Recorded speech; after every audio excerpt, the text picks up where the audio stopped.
Richa's Roots drink works for menstrual cramps and pain, migraines, fatigue, stress and tiredness, sinusitis, builds immune defense, bloating, enhances male bedroom prowess, and Richa's sorrel roots drink works against all types of cancers and tumors, memory loss, high cholesterol, insomnia, nervous issues, flu, and many other illnesses. For your Richa's Roots drink and Richa's sorrel roots drink, contact us now via WhatsApp at 876-528-9534. Richa's Roots drink and Richa's sorrel roots drink. Richa's, a true Jamaican experience.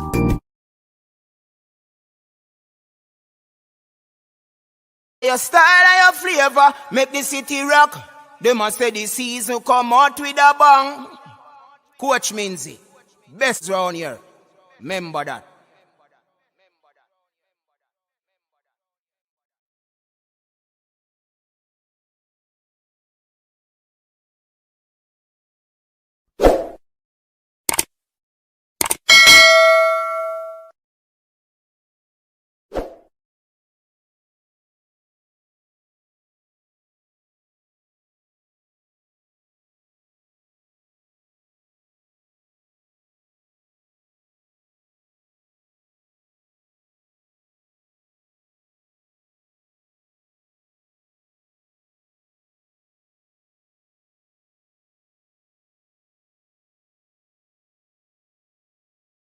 Your style and your flavor make the city rock. They must say the season come out with a bang. Coach Minzy, best round here. Remember that.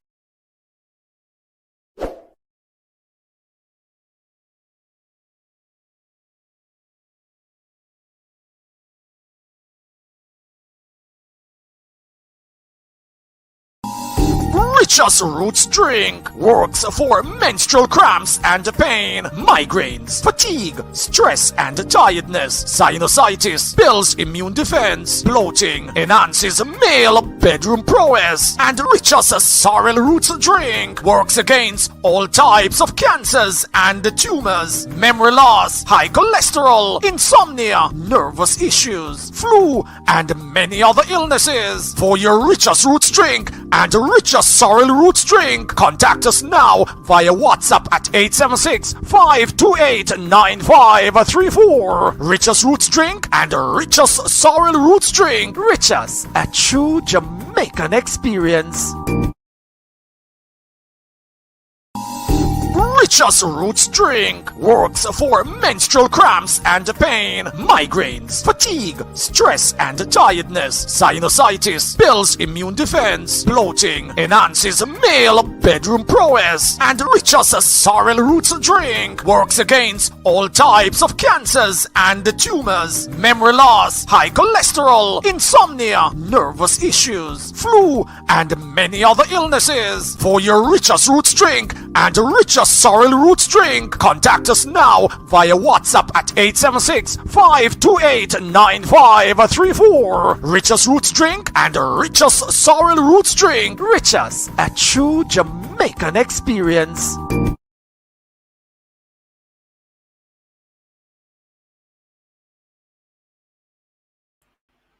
Welcome everyone. Welcome back to the coach's desk. Trusting that everybody is doing well and everybody is doing all right. Yeah, man. Welcome to the persons over there on Facebook. Yeah, man. Big up yourself. Big up to the early birds. Definitely. We'll be having a special guest that will be joining us in this stream, people. As you can see with the title, that's Christojay Daley's coach, former coach. He will be joining us. He'll be joining us, and we'll be having a discussion with him about Christojay's progress and the move that he made over there to in Slovenia. That was like a 1 year deal. So definitely we look forward to to definitely have a talk with him. Welcome everyone. Welcome again. Thanks for tuning in. It's the final night of the weekend's triple treat. And this video is brought to you by Richa's Roots Drink, Richa's Sorrel Drinks. Yes, this one will give you a true Jamaican experience. And as you heard, it can be it can be intake or consumed by both male and female. You know what I mean? So big up yourself, everyone. Let me check out some of listen before we even get into the comments. People, unless the ball of them really speak out against the injustice that has, you know, they have they are speaking out against the injustice. No fans in the stands. Hey, that argument will never go away. Never go away. What did I say? That argument won't go away right now. Trust me. It won't go away right now because the ballers them come out in their numbers talking on that matter, people. Yes, they are discussing the matter. They are putting it out on their social media platform, and traction is being followed. The latest person, after we spoke about, as the last one we spoke about was last evening was what's his name? Michail Antonio. He wrote under a post by the Gleaner, and apparently they wanted to delete his post, and him said, "Hold on, this isn't this a news forum?" And the other ballers them jump on and spoke up. Then you have Ethan Pinnock came out with that one. Ethan Pinnock. You know what I mean? So the ballers, they are speaking out more and more. Also, they are speaking about representing the country. It was an honor, even though they would have had some disappointments. You know what I mean? But the ballers, they are speaking out, people. And we like that. You know what I mean? We like that. We appreciate we appreciate we appreciate that they are talking, you know what I mean? All right. So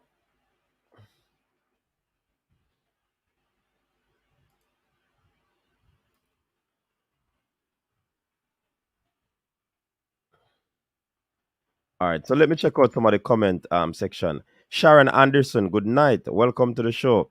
Joseph Brown, welcome to the show. Christopher Mackenzie, welcome to the show. Derek Sullivan, welcome to the show. It's Coach Minzy, not Lindsay. Just a correction there. Derek Sullivan. Fresh God in the building. Welcome, Fresh God. Um, the comment, the the the comment, Capo, big up yourself. Big up yourself.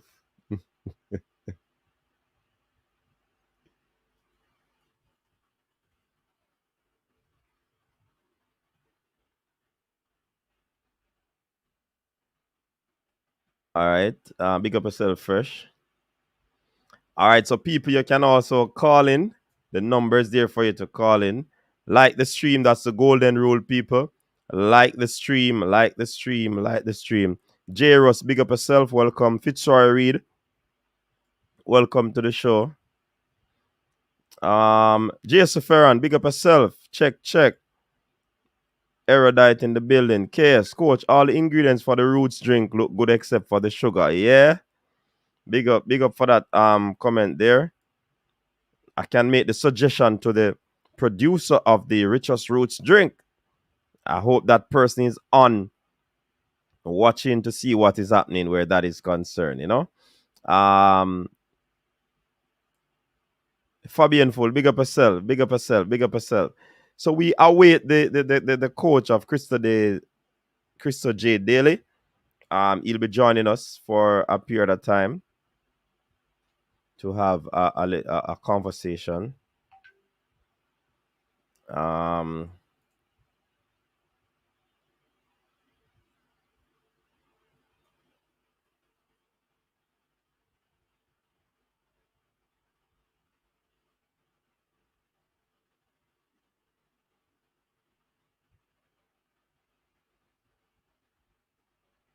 all right. So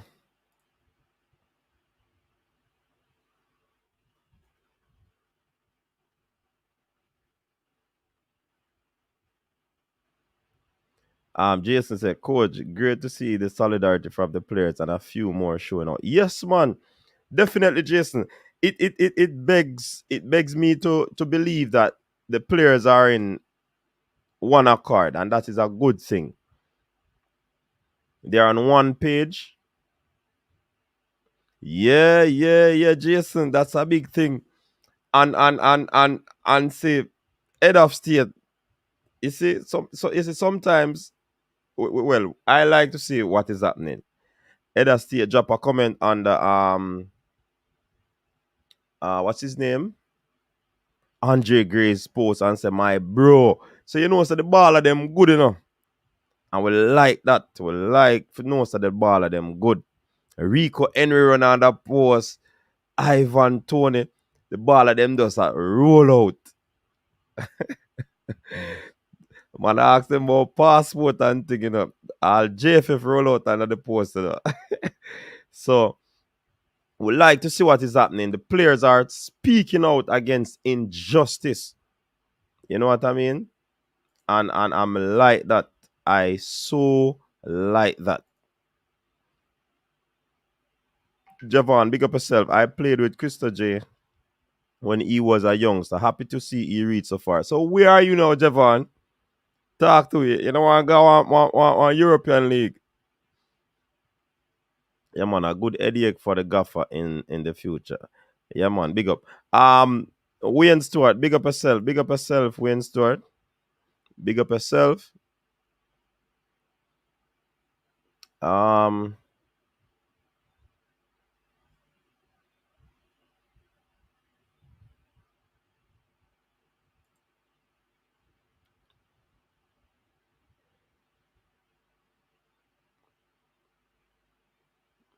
all right, Wayne, big up yourself.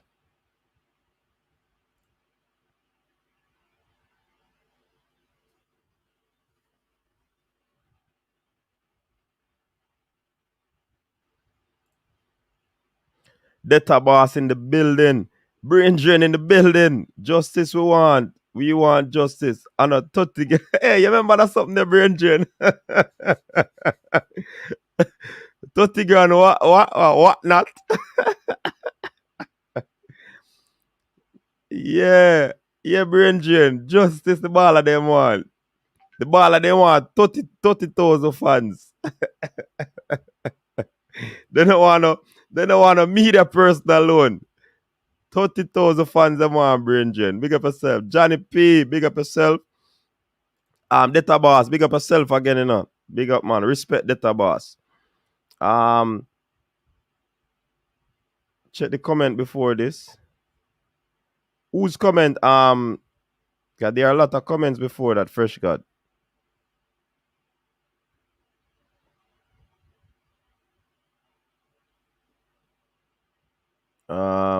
Fresh. Me don't know which comment. Check my comment. Oh, your comment. Okay. Oh, which one? Your comment before this. Let me check. People stop playing coach's desk. Um, coach's desk. Gleaner actually deleted one of Antonio comment. You know, it was about favoritism. Oh yeah. Because yes. I realize. And that is so why you have the forum and the player can't. You understand? I wish somebody would have screenshot it because sometimes people are ramp, you know. Screenshot. forgive me first. Sometimes your comments them, overlooked, But apologize for that, man.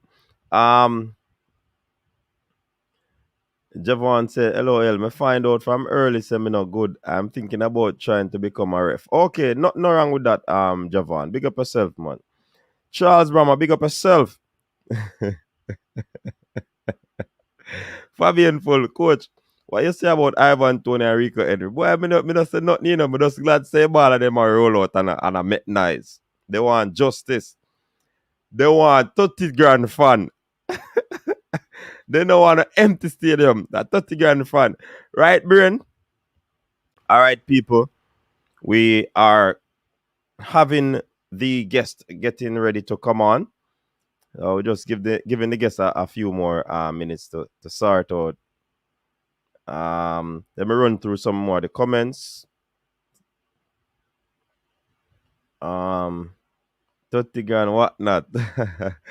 My comment oh yes, I just read it fresh. Lucien Black, big up yourself. We don't want Ivan Tony utter disrespect to the baller, man. Of course. Send Macy Greenwood for 2026. Rob Smith is saying long time the baller them good coach. At least on social media. Yeah, man. Definitely. We like that. And we'll be getting back into that aspect of the discussion later on. We have our guest readying up. All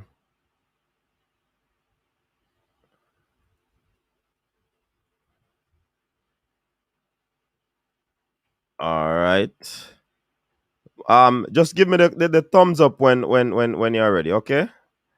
All right, let me run through Rob Smith. Okay. So people, without any further ado, we have a special guest in our midst. And that special guest is Dwight Jeremiah. You probably hear him giving some commentary on the Jamaica Premier League games or analysis on those games. So put your hands together and welcome to our stream, Dwight Jeremiah.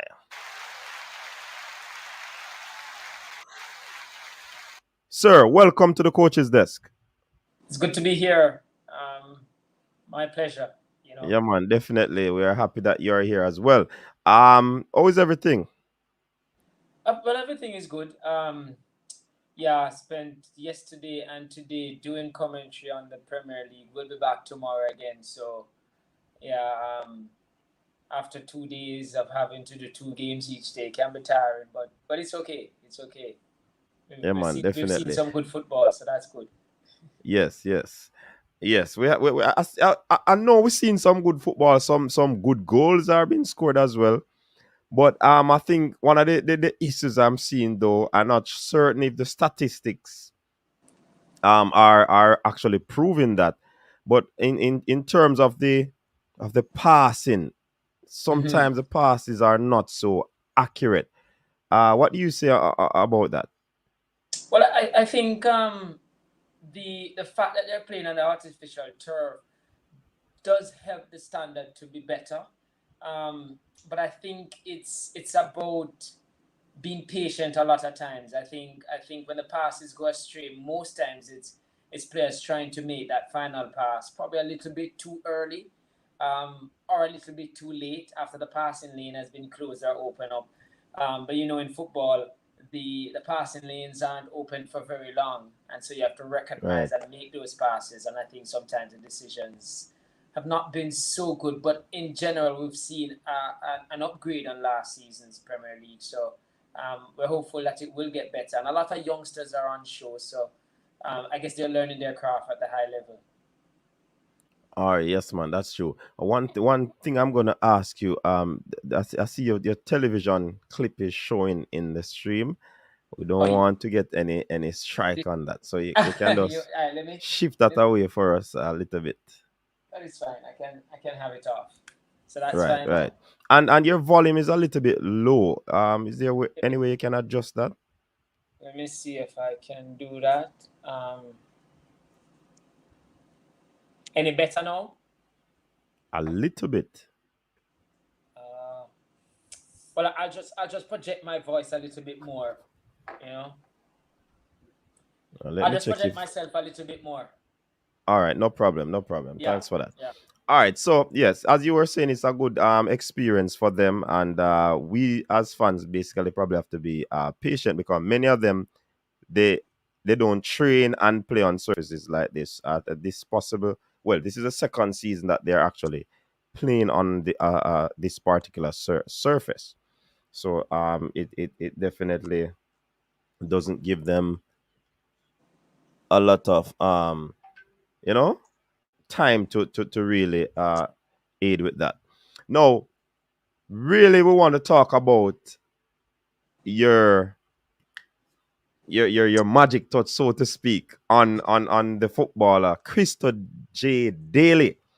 He is now in Slovenia. I guess you would have spoken to him, and he possibly telling you that he's liking it or he's not liking it, but he has to do what he has to do to, talk to us about that, D White, Jeremiah. Well, I've spoken to him on a daily basis so far since he's been there. He's in very good spirit. In fact, he's doing very, very well. They are still in a little bit of preseason, if you call it, for the second stage of the season because they were on a winter break. I think they played a friendly game yesterday. They won that 3 goals to 1. He didn't participate in that because I think he's getting up to speed with a lot of personal training. But all being well, he may just figure in Wednesday's friendly game. So good has been his adaptation and performances in training. But they're mindful to just manage him well because he's not 100% up to speed. So don't want to thrust him into it too early for just warding off any possibility of injuries. But he's doing very, very well, and he's very upbeat. He thinks he'll be able to break his way into the first team in short order if all things continue on this path. Okay, that is sounding good, and we well, I believe that you will continue to play a pivotal part in his development, right? In terms of coaching, how long have you been working with this player, and when can you recall a moment when you saw a brilliant move from him that you say, yes, this kid is the real deal? I've been working with him since 9 years old. So that's a long time. That's about 10 years working with Christojay. And I can tell you, I remember playing him in an under 17 game. He was only about 14 at the time. And he was playing on one of the, a very large field, one of the field in Trelawney, Elliston, Wakeland Centre. A lot of Premier League teams used to come from Kingston and really didn't like playing there because it was really big. And at 14 years old, he came across the half line. He was on the left side. And I think he just glanced in his peripheral vision and saw that the keeper overcompensated to his near post. And from about 45 yards out, this small lad, he struck a left-footed shot to the far post, nestled in the net. And I turned to my manager on the bench at the time and I said, whatever is between this kid's 2 ears is certainly in tune with football. And I definitely feel he has the potential to go all the way and make it big in the sport. Is one of his biggest attributes is his field awareness, is awareness on the park is just phenomenal. He thinks 2 steps, 3 steps ahead of your average players. And I think that is what is going to serve him well in making the transition, because we see it at international level. The players that are very, very good internationally are those who can solve the problem that come before them very quickly. And that separates the Lionel Messi, Ronaldos from the rest of the world, because given a challenge, they find a solution for it quickly. He certainly has the ability to do that. And I think that is one of his greatest attributes. Okay, very well said. I initially forget to ask so the audience can know where do you coach and stuff like that, and yeah, just tell them about that. Well, I coach at Holland United, and my introduction into coaching was not planned. I had a coach that was coaching Holland United in 2006, and halfway through the season we were second from bottom in the mid-season break, and I formed a technical committee and told them we have to find the solutions to the problem. And when the technical committee was formed, the coach said he wouldn't work with a technical committee. So that technical committee, I put my vice president as chairman, and they asked me to come in and coach when the coach left out. The rest, they say, is history. That same year, we came second from bottom to win the league. And I guess I just decided that this is something that I like. And then I went and did my coaching courses. I'm an advanced 2-level coach in Jamaica. That's the highest level afforded by the JFF at the time we did our coaching course. So yeah, I coach at Holland United. I've been the coach since that time, and since then we've won about 3 major league, 5 or 6 under 17 titles, about 4 in a row. We were the last winners of the knockout. That was the last competition played at that level before the COVID, with an average age team of 17 years old. Christojay was a part of that team. And I currently also coach at William Knibb. I've been coaching at William Knibb since 2019. And that's my first time coaching Christojay at the schoolboy football level. And if I put that into perspective, in 2018, he scored 2 goals in the entire season, not coming out of the first round. In 2019, when I went there, he scored 16 goals in the first round. I think he had 3 hat-tricks in the process of doing that, leading William Knibb to the second round for the first time in 6 years. So it's just a measure of the ability of the player.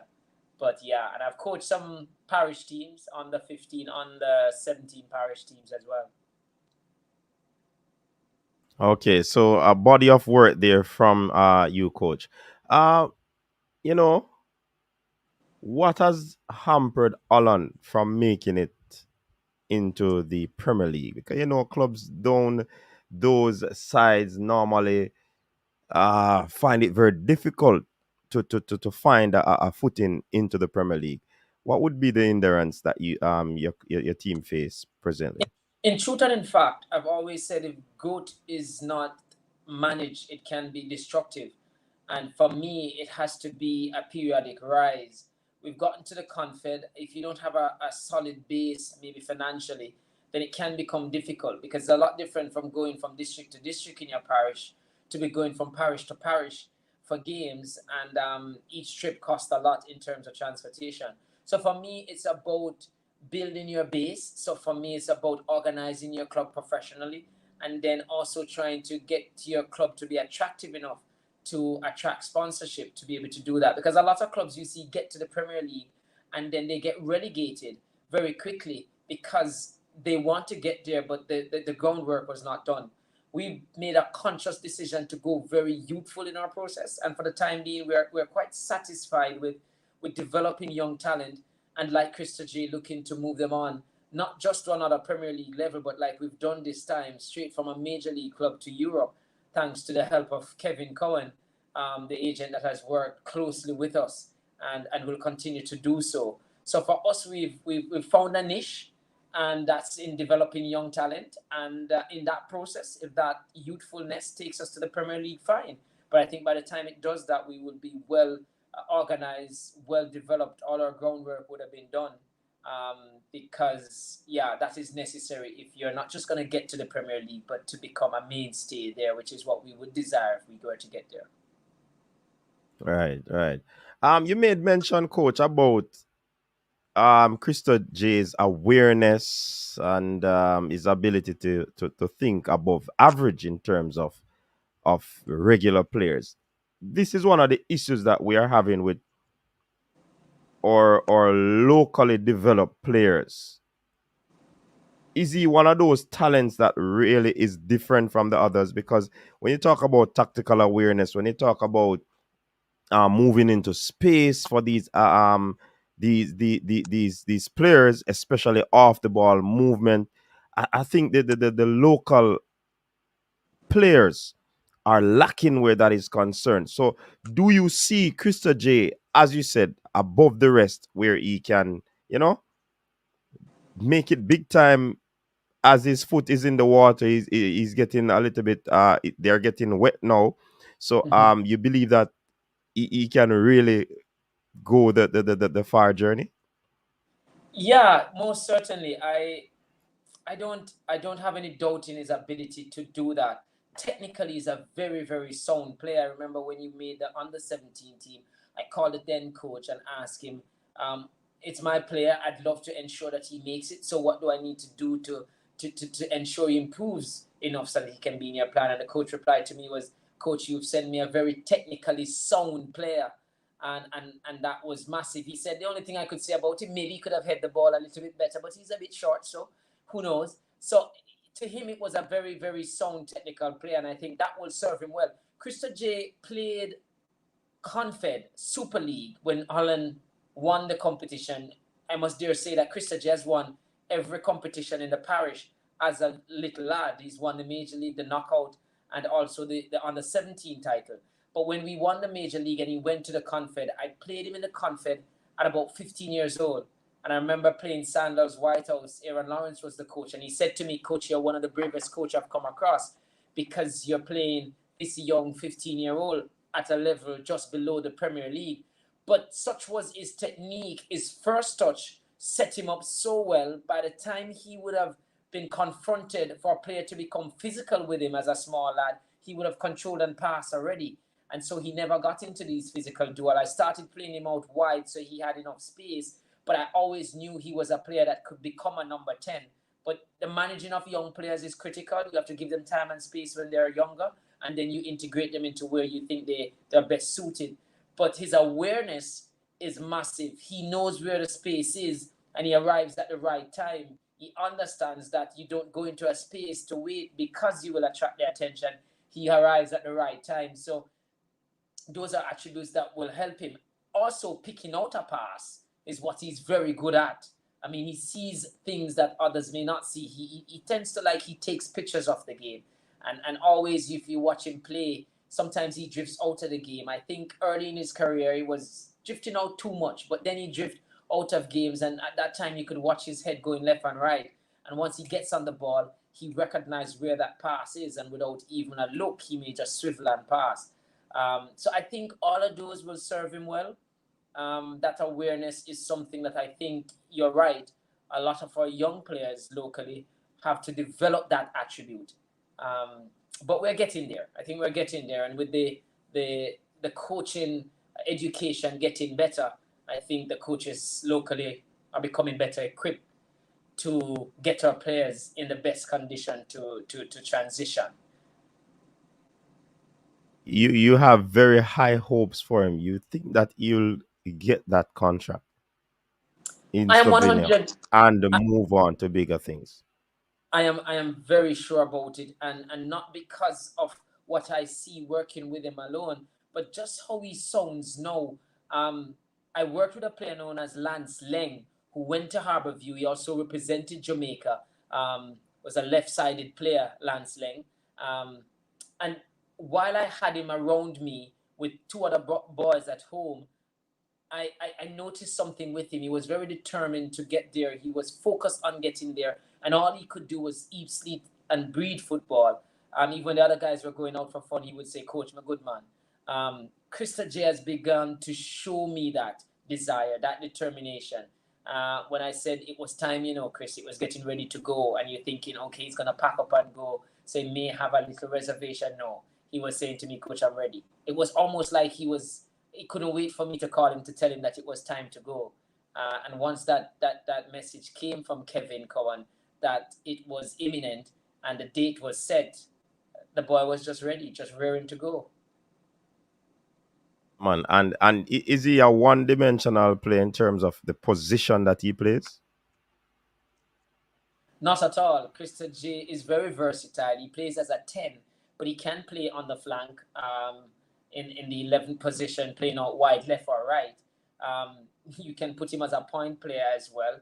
I've seen him play even at under 16 at school, playing in the central defensive position as well. But he flourishes best as a playmaker, as an attacking midfielder, where he has an eye for the pass, but for sure, always looking to get on the score sheet as well. His desire to score is massive. So versatility, no, he's packed with that. Left or right, number 10 and number 8. he's good enough as that. That sounds good because you don't want a player of his quality that can only play one position, and he uses both feet, right?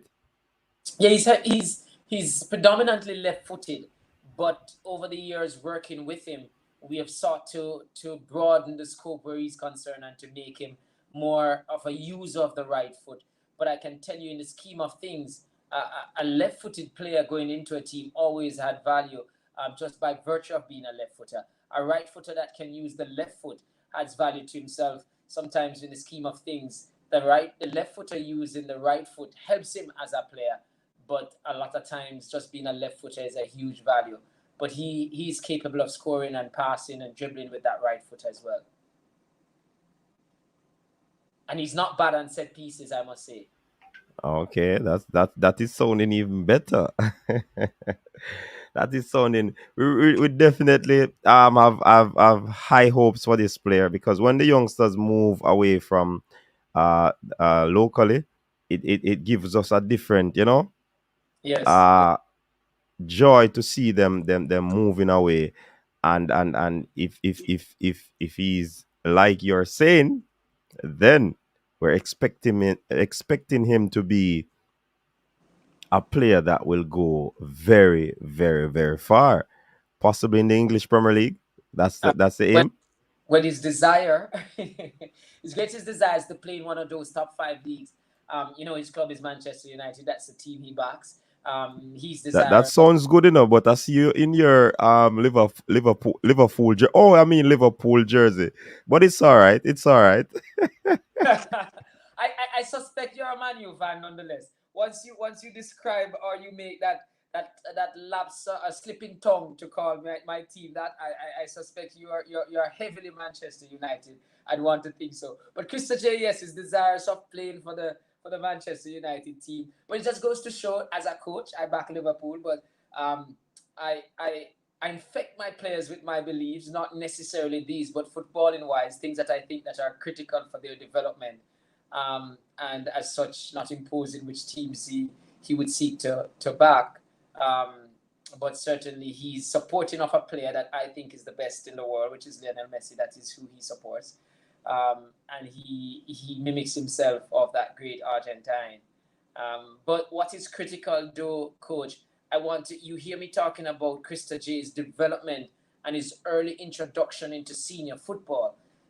It concerns me a lot that at that level, football is not reintroduced yet in Jamaica, nor are we hearing plans about the introduction of football at the lower level below the Premier League, because his development was aided significantly by him testing himself at levels above his age group. It goes in football. If you're 16 and they say you're very good, then you should be able to play against 18-year-olds. He was playing well above his age, and that served him well. A lot of commentators said when he went to the Premier League with Harbourview, he never seemed phased. He felt right at home. He adapted very well, and those days when he played at a senior level at the Major League and Super League would have aided him. And there are a lot of young players now not getting that opportunity, you feel. So I think the powers that be needs to really look at football in that sense, because I don't think we've heard anything from the JFF where youth football is concerned since this pandemic. And that means that if we're not careful, there'll be a gap in terms of quality and talent matriculating to the national setup. You are absolutely correct about that. And since you are on that note, what are your thoughts about this campaign? Dismal or abysmal, lackluster? Share your thoughts on the campaign so far. Well, I lay the blame squarely at 2 feet. I lay it at the JFF because of probably the way they've gone about handling this one, but I've also want to lay some blame at the feet of government. I don't think they've done enough to support the program. In terms of, I saw Canada playing in the last match they played against the US, and they were in a lockdown at the time when that match was played, and yet still there were 12 or 15,000 supporters in the stand, and JFF were not afforded any support. And I hear some people on the grounds talking about well, the team wasn't good enough, support would make a difference. I beg to differ. We know what it feels like to play in front of a crowd. I was at every game in 1998 in that national stadium, journeying from Trelawney, going to Kingston to watch the team. And that atmosphere, I'm pretty sure, lifted the team over the line some of the time. And I don't think the government did enough to help them. I hear that I hear a popular journalist saying that the Gibson Relay is coming up next, and there's 10,000 fans allocated for that. Just days after there was none for the National World Cup campaign. I feel it is sad when government or politics come into such a sport that has unified a nation. I remember the time when we qualified, and it was almost like there was no, I dare say that the crime rate for that day that we qualified was absolutely almost nil. It was just celebration all over. And while I drove to Kingston to these games, I remember fans along the way don't know us, but once they saw a flag on the car, they were waving, there was tooting of horns. It's such that football and sports overall for Jamaica has been massive, has done more than any politician can do in terms of unifying a nation. So for them not to have supported it in the way it ought to have been supported, that was very, very disappointing. And from the point of view of JFF, many talks about how the preparation has gone. Even well before a pandemic, I think the JFF, the planning doesn't seem to be well ahead of time. I remember talking to a coach there for their career path. I won't mention the name, but I remember asking them, when is the next camp for a particular program? And they said to me, we don't have that type of planning. They just tell me a week before that, hey, next week we can have a camp. So that type of planning, it does not lend itself well to a successful World Cup campaign. And if we looked at what happened for 1998, it was a 4-year plan that took us there, and that we have not followed that path. So I think really those organizations are to be blamed, the JFF and also the government at this time. What about on the field? I think, yes, when we look at it, Paul Hall has come in, winless in his streak. Some would say when Theodore was relieved of his job, he might have been showing his best form for the team at that time, because I think they had won and drawn when he was relieved of his job. So some felt that the timing was wrong. But I think on the field, I think Jamaica still lack an identity in terms of how we want to play. Which we saw with Paul Hall a little bit more possession, but where is that possession, I would ask? Which third of the field do you have the bulk of that possession? Mainly possibly in the defensive third. Once they get into midfield, the ball is turned over again. So, I mean, a lot of teams, sometimes you can pass a ball on a field, to a particular area. It doesn't necessarily mean that you're doing well. It can mean that the opponent have allowed you to pass to that particular area because that's where the trap is set, or that's where they think they can nullify your play. I don't think Jamaica has that in them in terms of the possession and being able to make the transition from defense to midfield to attack. It really wasn't an easy watch throughout the campaign. And I think a lot more has to go into putting a team together.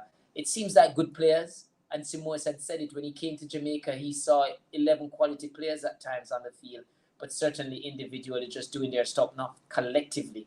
And again, this campaign, we've seen signs of that. Not a cohesive unit, individual good players out there, but not collectively so. How about the fitness? Because I see where the team go out there, put in a good shift first half, and then it's like things break down at the start of the second half. Well, I beg to wonder then, because you have professional players coming across from the UK and Europe to play. They're in the middle of their league. So you would want to feel that coming to a national setup, you should not come here short on fitness. So I can't blame the local administration or the coaches for that, because when players come in for a World Cup game and you have about a week, sometimes when you have 2 or 3 games, you can't be focused on fitness, and players have to come fit and ready. That would have to be where they're coming from, and that should not have been an issue for them. I don't know if it's because a lot of times maybe they're outplayed in the first half, steering down a losing barrel, and so shoulders may drop and wane. That would be an indictment on attitude. But for fitness, it certainly can't be the JFF blame for that, or the coach here, the national coach. Players coming from professional league ought to come ready. Okay, all right, absolutely. Do you see Paul Hall as the man to actually continue? Um, I think in Paula's defense, he would probably say he didn't have a lot of time with the team, and maybe he tried a different philosophy coming in. It's never easy as a coach coming in halfway or well into a season to take over. I alluded to me coming into a season at a major league level halfway and going on to win it. It doesn't happen so often, and maybe all the stars have to be aligned for you to be able to do that. Maybe it was aligned for someone like me at that lower level. But at this level, it's difficult to come in and effect the changes, especially with a team that was low on morale. And also, you didn't have much leeway to make mistakes. Maybe he would have been better served not to change too many things. It was not about the performance most times when he came in. It was about result. And maybe he ought to have found a different way to play. I think he was trying to go with playing a possession game. But I think what was required was result. And maybe had we gotten over the line or still in contention, maybe would have time to work on a style of play going to the World Cup. Maybe the approach was wrong at the time by him, but he would argue that he doesn't have enough time or didn't have enough time. There's nothing to suggest that he is the man based on results only, but I think based on time, you feel he had not got enough time, and maybe with the campaign gone, we have nothing to lose by giving him a little bit more time and see what he can come up with. And then, make a change well in time for another campaign. Okay, well said. All right, let's jump into the comment section. I know you'd have had a long day, so I don't want to keep you for too long. All right, so Fitzroy Reed is saying Holland versus Kinloss, the rivalry. Ask him about that, the Ronique Hayes, Gervent, Pops, Lashy. What you say about that one? Yeah, we've had some rivals with Kinlass. I dare to say that players from Kinlass, the Ran Hales that he spoke about, he had transferred from Kinlass to Holland at one time, and he said it was like going to a professional setup coming from Kinlass. But he used to tell me one thing: no matter how there's no training going on at Kinlass, once Holland United was coming, the training ground was packed for that week. So that was the respect we got from them. So we never had an easy game, put it that way. And Kinlass was always a difficult place to go and play too. So we've had some difficult moments there. We've lost a few, but in the latter parts, our record there was fairly decent. We've won a few games in the latter part of Holland United's career. But yes, fierce rivalry with Pops as the goalkeeper. Was a good goalkeeper as well. Made it difficult for us. I remember him saving a penalty one day. We went up there. We lost 1-0 that day, but that was our last lost on that field. I think we've had 3 wins in a row. So yeah. All right. I know coaches like yourself, coach, always have another, what do you call it, a rabbit to take out of the hat. Know that Christojay has departed.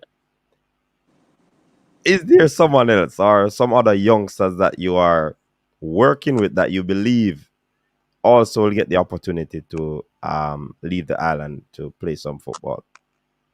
Good question you ask. Holland United has been in existence since 2001. And as such, Christojay is our first export internationally. And so you look at that time span and think 2001 to 2022, you're looking at 21 years.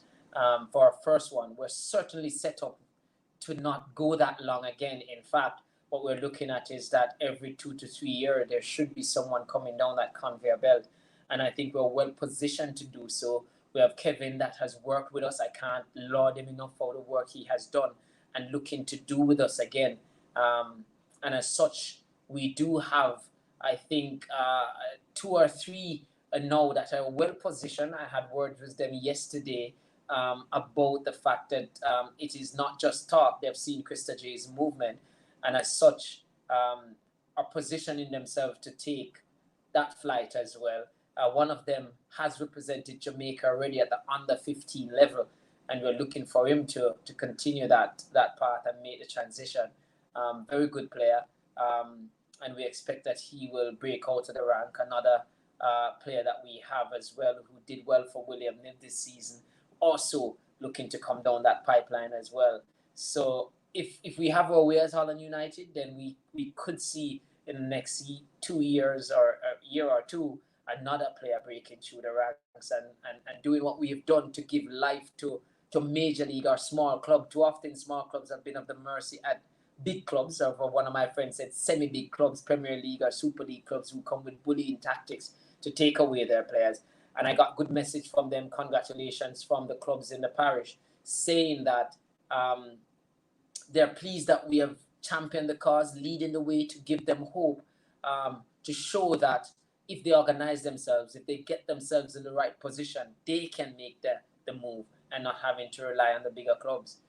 But I have to say too, despite I'm saying that about the bigger clubs, I have to give credit to Harbourview. We've had a very good working relationship with Harbourview for many years, from Lance Lang to Ranil Cole, Romain Lewis, and recently Christojay.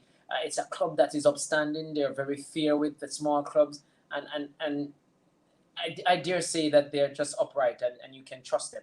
And that's why we have partnered with them. And they played a role in Christojay getting there because they gave him a platform for a season to test himself against the Premier League, so that the clubs that are interested can then gauge, because it's easy to look at the Premier League. Maybe they don't know what level he's played at the Major League, but seeing him in the Premier League, they were able to gauge his talent, to be able to give him this 1 year loan thing with the option to buy.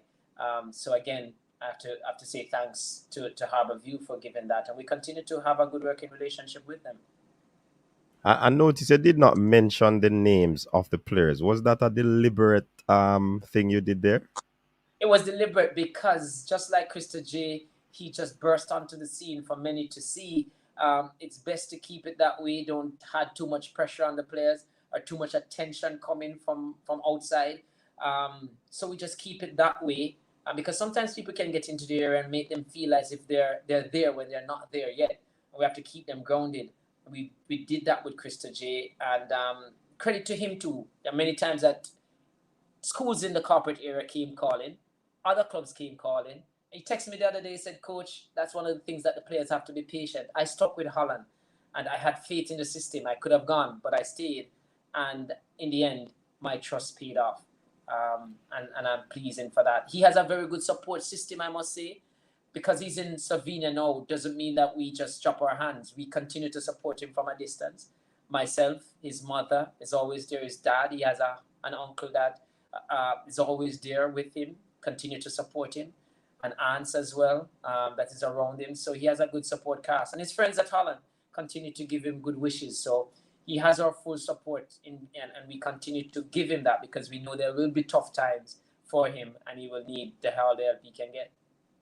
I'm happy the way you answered the question in regards to, because oftentimes when the players of certain magnitude, or let me not say magnitude, talent at that age group, they are oftentimes magnified and put on a pedestal, and then after a while, like you said, the undue pressure that is placed on them oftentimes get to them mentally, and sometimes if it doesn't work out, then they start to think a lot of things, and think back, track back, all these sort of things.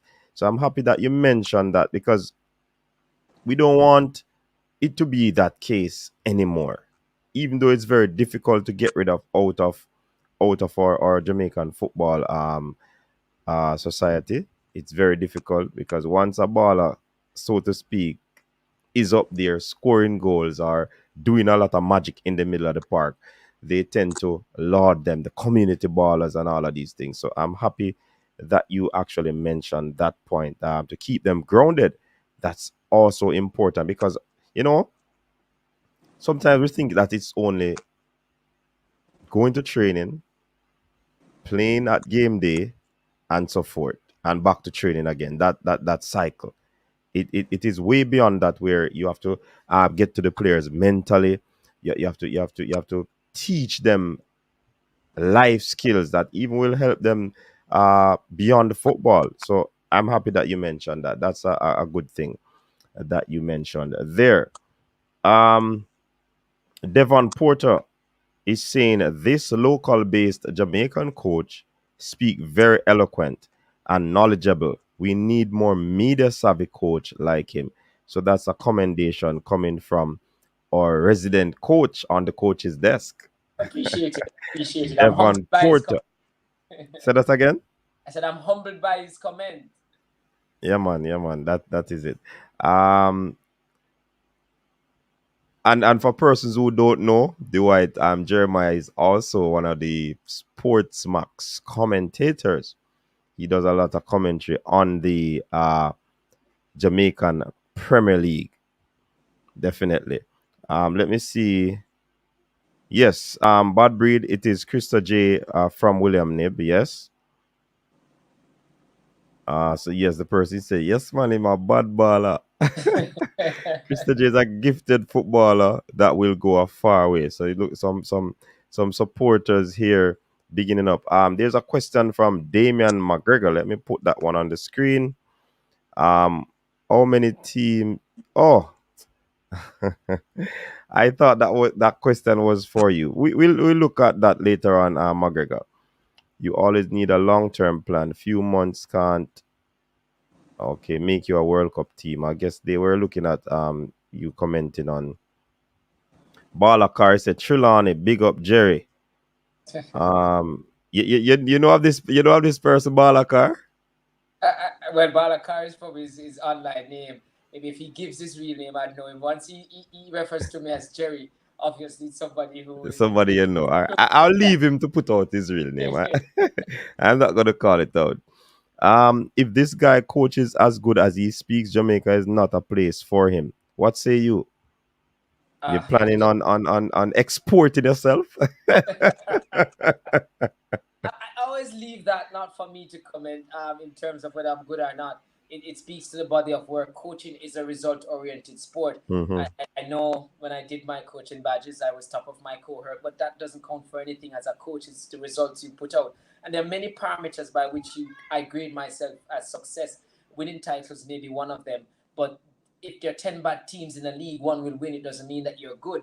But what I use now to grade is stuff like Christojay. Can you produce talent? Can you nurture talent that can make the transition? That is critical. And I think what is important is for us as coaches to understand what is required at the next level. So even when a baller does well, as you're saying, scoring a lot of goal in a league, what's the level of the league? Is he showing other attributes or the attributes required to make the transition? That is key. So as coaches, we are to make ourselves au fait with what is required for players to make that transition to the next level. And sometimes just be patient. It's not about necessarily winning a title sometimes that makes you successful as a coach. It's about also developing players to be able to make the transition. And for me, yes, I'd like to bring success to the teams I've coached. I've done that successfully at Holland. I think Holland is one of the most successful teams in the parish. In fact, in the last 10 years, we are the most successful team in the parish at youth football level and even at the senior level in the parish as well. But for me, it's also for William Nib. I want to do well for them. I want to bring them their first schoolboy football title. I've gone 2 years now, and in 2 years, we've managed to come out of the zone, second round, then quarterfinals. So yeah, we're looking to do that for our school, but continue to develop talents to export. That has to be a part of what I do. And whenever I can improve myself with coaching courses or whatever, I'm pretty much going to do that, because I don't set my sight on wanting to coach like a national team or something. It's not something I desire. For me, it's about developing these talents and getting them on it. I mean, if something comes on, fine, take it on. But for me, it's about doing my work at this grassroots level and let my work speak for itself. All right, absolutely. Somebody's asking, that's Machine Man 19, is all on the team that Kimani Marley owns? No, Kimali Mali owns Falmouth United in the same parish. He has, if he speaks to Kimani Mali, has expressed huge admiration for the work we've done at Holland. I was asked by Kimani to serve in some capacity for Falmouth. That's something we're thinking of in terms of deliberating. They've asked us to collaborate with them, but I mean, Holland has its identity, has its roots formed. A lot of community-based people are closely attached to it. But we work very closely with Falmouth United. But no, Holland is a team I am president of and coach of. Okay, cool. Falmouth United. Fitzroy Reed is asking, how did Daley end up at Arborview? Well, Daly, because there was no football at the lower level, I don't know if this Fitzroy Reed is one I know as Johnny Reed from Trelawney. I guess he'll hear me and say yes or no. But Christojay went to Harborview on loan. Christojay became Holland United's first professionally signed player. So we signed him professionally because you cannot loan an amateur player. So we signed him professionally and we loaned him to Harborview for one season because there was no football played. During the time he was loaned at Harborview, we were contemplating sending him overseas. We wanted him to test himself and also to keep active because there was no football. But we were strategic in making that loan because we wanted the statement that his transfer was from Holland United, a small club, to give hope to small club, to show that if you, as I said, organize yourself and run your club in a professional way and make it attractive, you can attract the type of interest and help as Kevin Cohen is to get your players overseas. Yeah, man, absolutely. Giovanni saying, hopefully Daley makes the most of the transfer and doesn't end up back in Jamaica after the move, like the youngster that went to Sweden. You know, I've always said, coach, that right, so many hats you wear, but I'm taking on the coach hat for you. um, I've always said that in sports, the demon of sports is injury, right? And like this person said, hopes he makes the most of it. I don't know the youngster, but I do believe that he will make the most of it. I certainly want to let persons know that it was an injury situation that caused Peter to be back in Jamaica. And sometimes contractual agreement, that doesn't mean if they come back to Jamaica, they're not going to be going back out. So let me make that one clear. And his coach is there. Do you see him as that type of weak person mentally?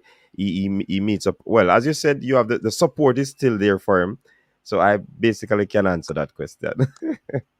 Most certainly, Menzi. I think there always will be difficult times along the way. I trust that the support of for him has to be massive, and that's what we will lend to him as much as we possibly can. But Krista has put all his eggs in one basket, and football is where he has put everything for making it. His father wanted him to come to the States to probably work because he think it wasn't working out. At one time, his mom said, "You know what, you're gonna have to just continue some schooling thing." He said, "No, this is what I want, and I trust Coach Jerry is going to get me there." He has banked on it. He knows that it has to be this. It's all or nothing. And sometimes I say to people, you may look in a book for what is the formula for success, be it a business or sporting career. You probably won't see it. But I always say one thing that comes from within that tells me when a person is ready is when you're willing to risk anything for that desire, when you're willing to give up anything for that, then that tells me you're ready. And I've seen signs that he was willing to bank on this, give up everything else for this, and just continue to pray for him and hope that he doesn't get injured and he continues to do well. But I suspect he's going to get over the line and make the transition and make this deal permanent and then move on. As I said, everything that his feedback is coming back from Slovenia at the moment is all good. The coaches think he's doing very well. They may introduce him into a game on Wednesday, preseason game. Such has been his progress since getting there. They feel he's up to speed to be able to go there. And we've been talking to them just to manage him well, not to rush him into stuff. But once they feel him fit and ready, they'll make him make the transition. Yeah, man, that sounds good. Balakar is saying the same person that said Jerry. He said he's Richie from Duncan's United. I know him. I know him. Yes, man. He's one of the fan favorite over here on the coach's desk, you know. Okay, big up Richie, big up man, big up. And sometimes he gets some beaten as well. So all right. Jay, welcome. Big up yourself.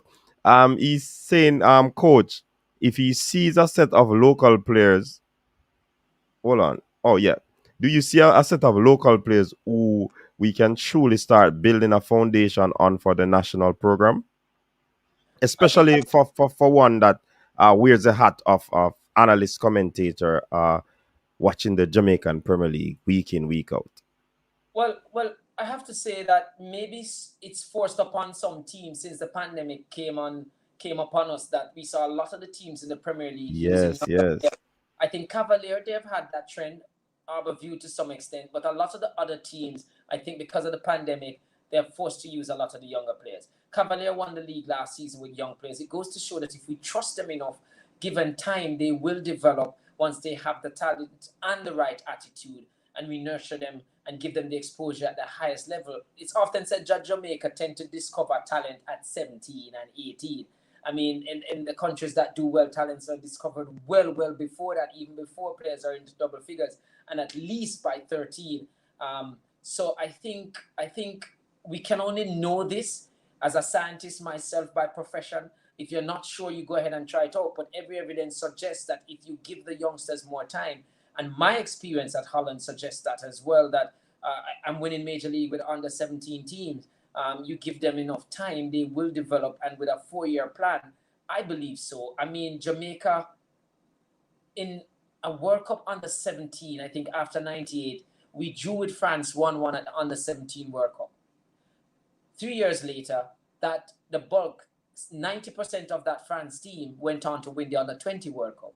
That's a problem with Jamaica. We don't have the transition. I had Odin Clark, a goalkeeper in the under 17 team that went to Mexico. They said that it was a good bunch of boys. They were going to keep them together. Not once was he called back to a camp. That is the problem. So I honestly believe the young talents are here if we really put a plan in place to expose, to nurture these young talents over time, to have that patience. You have to you have to lose before you win when you go that route. But patience, and if persons see the direction you're going, they will be patient with you.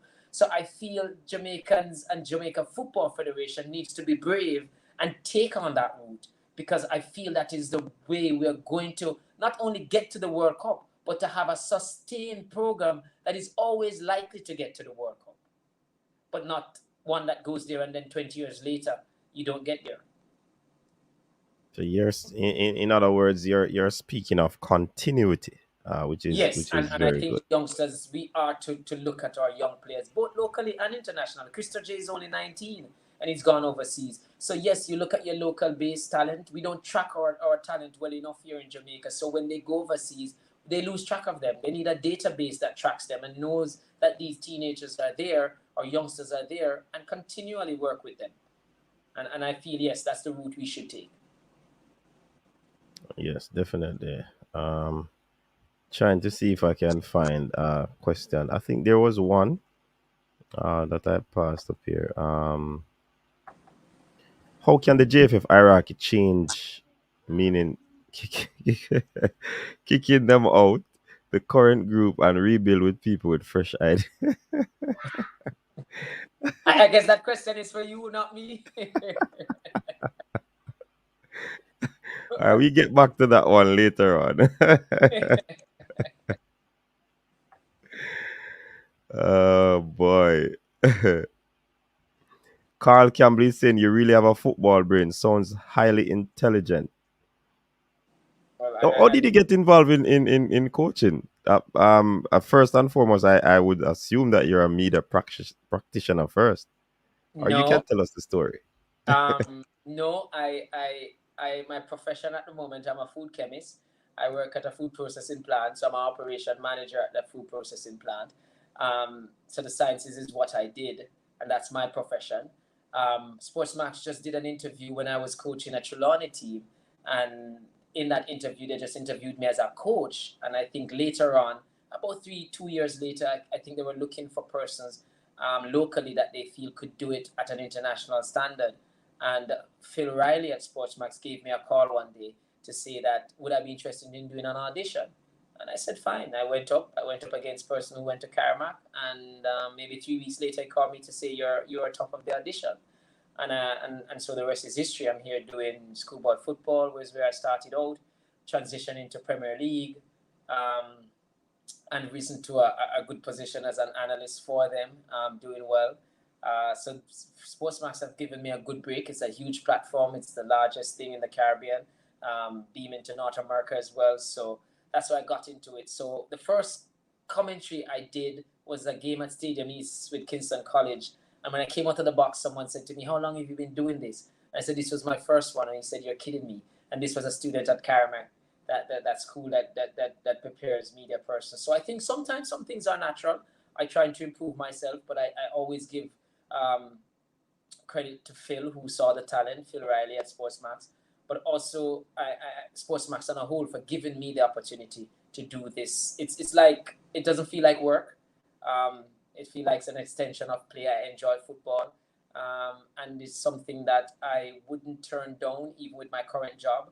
I told them, look, life is more than just working a 9 to 5. There's some things you desire, and this is one of them for me. That's awesome. HSM HS Mall is asking, how can we improve the skill set and physical fitness of the local players? And before you answer that question, coach, some of these fans over here wants to have a conversation with your colleague. I think his name is George. They name him the Pink Watch Boss.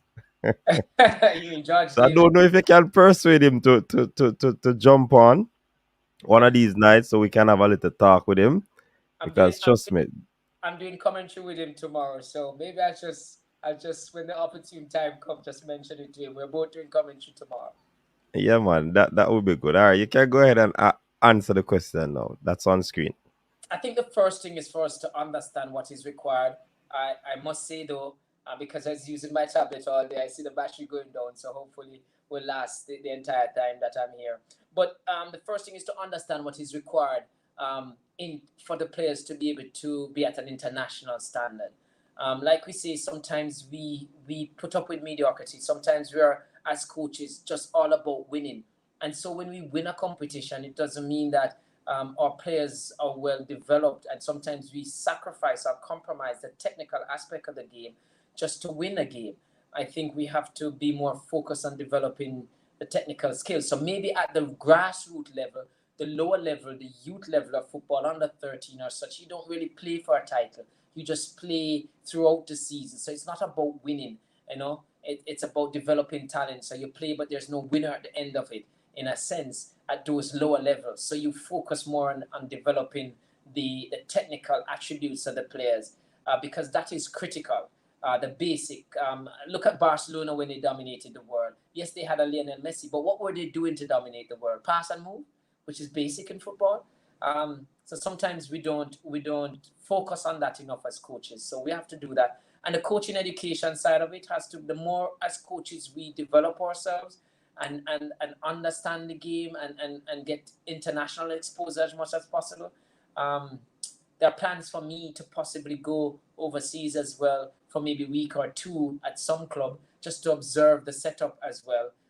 That is something I'm looking forward to.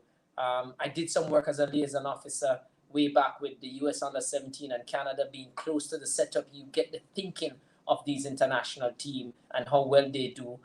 So I think as coaches, we have to make ourselves students of the game, put it that way. And all a student does is learn. That's the duty of a student. So if as a coach, you see yourself as a student of the game, you're always looking to learn, always to stay relevant. Sometimes as coaches, we're set in one way. And as the game changes, as the game improves, we don't improve with it.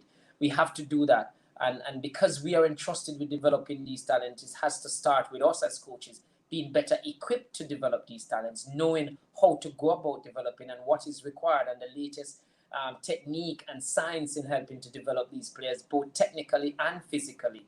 And maybe as coaches, get a team around you. Don't just be the fitness coach, the goalkeeper coach, the technical coach, the tactical coach.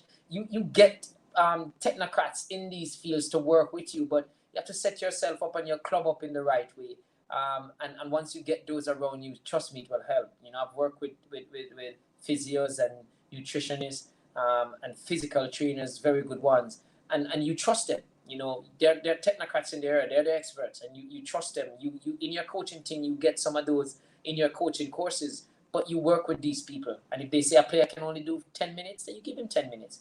You trust the process, because sometimes we want to win and we end the career of a player because we pushed them when they were injured. So a lot of that, I think, is important if we're going to develop our players.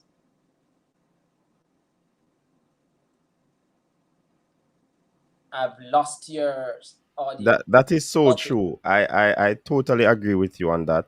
You see, we have developed this culture of winning, and the winning culture supersede development. The fanfare in schoolboy football, and the fanfare at champs and other competitions that are done at the schoolboy level. One that would have had a lot of eyes on some of the players that play in the schoolboy league. How do you see the IQ level of our local players? As football is not just about kicking a ball, it's equally about reading and understanding the game. And that question is coming from J Ham. All right. Before I answer, just let you know I'm about 2%, but if it goes, I can sign in on another device if we don't finish up what we're doing. But All right. that aspect, again, it falls with us. I think as coaches too, we need to have more sessions off the field. I mean, you have our players, and all of it is about on the field, as he's rightfully saying, kicking So the a football. blackboard session or the whiteboard session is important. It's important, but sometimes too, doing other stuff outside of you can have your players for a session playing chess or checkers. It develops their thinking and thinking ahead. So you can use other sports to help develop the sport. And just as how you go into the gym to build a muscle by lifting weights and going out on the field to practice free kicks to get muscle memory, the brain can develop. You have to engage the brain as well. And a lot of times our players' brain aren't engaged enough, but yet still we then say they are thinking enough. But as coaches, we have to engage the brain. We have to come up with creative ways to engage the brain. And I think again, it rests with us. And players too have to do a lot of work on their own. So once you guide them and say, look, go and do this, go and do that, then they need to do that outside of the sessions with them. But we have to set the trend. And those are activities we can do, just to name a few, in terms of developing the whole brain in terms of its thinking and processing. Right, absolutely. I agree with you on that as well. Lanezra is asking, where do you see yourself in 10 years in terms of coaching, I would believe? I take it a step at a time. I hoped in 10 years I would have turned out many more Christojays, and also would have developed myself as a coach in terms of improving in terms of my qualification as a coach as well, to be able to impart my knowledge and my experience, but also to continue in this field of media, working with Sportsmax here. It has been fun. It has been revealing. And each game I analyze is almost like I'm in a classroom, because throughout the 90 minutes of a game, I'm expected to tear it apart. So you're locked into it, and you're seeing different tactics, different things, different style of play. And you take lessons from them all the time. So some days when I watch football, I don't enjoy my Liverpool as much as I'm looking at it from a tactical standpoint, trying to see what I can learn. But I hope to 10 years from now, if I were to think of it, to be able to make some contribution to the development of football locally, be it if I'm still at Holland just turning out good talents, or if I'm asked to do something to aid the development of the sport wherever, whenever. It's a sport I love, and I really think Jamaica has more talent than our current position and performance is dictating. Well, he did say his battery is on 2%, and if it goes, he will definitely log back in. So I think this is a wholesome conversation we're having here. Trust me, I like the sound of it. I definitely like the sound of it, and we do hope that, you know. Let me see some comments. Barcelona and Pep inherited the system that Johan Cruyff left there. The rest became the rest became history. We saw where Barcelona went on to. Excuse me for that. It's a part of human nature. Mere mortal, they say. Yeah, the phone of the field. Asked him which local boy is next in line. He did say that, but he did not call any name. Loud Music Entertainment. He said he doesn't want to call names because, you know, you don't want them to get ahead of themselves. Yes, coach, you're back. Yeah, my battery went. Yeah, man. Yes, so let's we got the point you made in answering the last question, right? Flex Supreme is saying, do you think the formalization of National Super and Major League would have helped structure these smaller clubs, moving them from amateur to pro/semi-pro level, and aid in player sales? I think there's a program on the JFF is doing some work with that, where they have a gradation system where they're trying to look at a tier 2 level, but the clubs have to reach a particular level. I think for tier 2 you have to score a point 100 and at least a minimum of 130, and for tier 1 or for tier 3, which would probably be major league level, you would have to score above 100 or 110 or above. And it speaks to a lot of things in terms of your administration, your access to a proper venue, a lot of other financial structures around your club. So I think there are efforts being made. Some of it I have to blame clubs too, because a lot of it has been out there for a while. And I think a lot of clubs know when the assessment is done, as they're falling below the mark and are scrambling to do a lot of stuff in terms of getting themselves up to speed. So I think clubs will have to see themselves more as a business. But give credit, there's some work being done by the JFF to try and get clubs up to speed in that way, at least with this grading system, and to try and come in with this tier level system. I know a lot of clubs have pushed back, saying not much has been done for clubs financially, though, to help them to matriculate to this. But what it may do is reduce the number of clubs, so to speak, or consolidation of clubs, and so concentration of more resources, both human and financial. So you get a better structured organization. But certainly it would help. It would definitely help. For us to have exported Christojay, we would have had to take on a path like we have in being organized. We have businessmen on board in terms of our executive. We have graduates from the universities as well on our executive. We have teachers on our executives as well. So we've sought to bring professionals on our executive as well, and just try to grow the club. So just as we strengthen our team, our football team every year, we seek to strengthen our administration every year as well.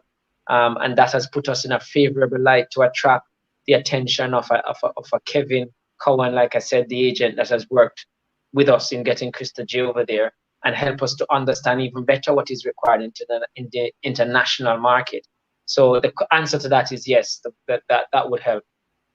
But you see, coach, as an operational manager, no, definitely you would be thinking like this, you know. So definitely, these are things that the football needs. make use of the talent, especially the tertiary level persons, because they have a wealth of ideas and knowledge. Some might not be football savvy, but when it comes on to the whole operation, the planning, the management, and all of these things, they get things in order and things are done professionally. So definitely, as an operational manager, then it speaks volume of how you go about creating your team. All right. Yeah. Mhm. Boss Thomas is saying, or he's asking, what are the advantages and disadvantages of one disadvantages of one school having most of the talents and coaches not able to give players one-on-one coaching in helping develop to the world level IQ. Yeah, I guess what he's saying there is with a large talent base at your disposal, maybe at times you go very general. I think at which school level though, at the high school level, because of the competitive nature, a lot of coaches, yes, you focus on the team as a whole. And because I said before, a lot of the structure doesn't lend itself well to numbers. So you have one coach that is responsible for 25 players. It makes it very difficult. So for the most part, his drills are set up in a way that it is always a large number in a drill and not small numbers because he's lacking human support. So that is why I mentioned before, you have to get a team around you to work so that you can have your team in smaller groups.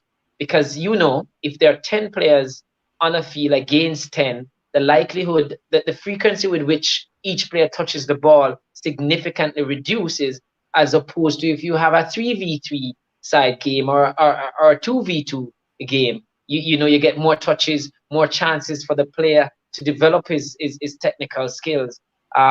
So it's difficult, yes. It has its disadvantage. Yes, it gives a team more likely to win a competition, which I spoke about before, but that is just one measure of success. And I guess what he's talking about is about exporting talent. If you're going to do that, then you're going to have the team around you to be able to really go more detail with, if not individual player, smaller groups players, so that you can really see the weaknesses and work on them and give the player an opportunity with enough frequency to improve that weakness.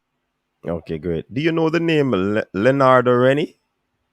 Leonardo Rennie is a player I coached. He's also on my team. He's my social media guru. He's currently a student at the University of Technology. He played for me at club level, so he's on my team as well as one of He's, my executive as well. So yes, I know Rennie well. Good, yeah, man. good. He just put a message in the chat said my coach that. So I was just checking to see if you know. but coach, again, I have to applaud you for having people of high stature in terms of educated persons on your team, because that's what you need to enhance football, move away from the hand me down situation or unprofessional like setting where things just one man run everything and everything, the books are not balanced and so forth. As one of the commenters say, football is more so business rather than only recreational. And that's what Yeah, sometimes people really think, it all happens on the field of play, and they don't know that it is beyond that. There are things that are done behind the scene that are very critical in making the players go out on the field and play.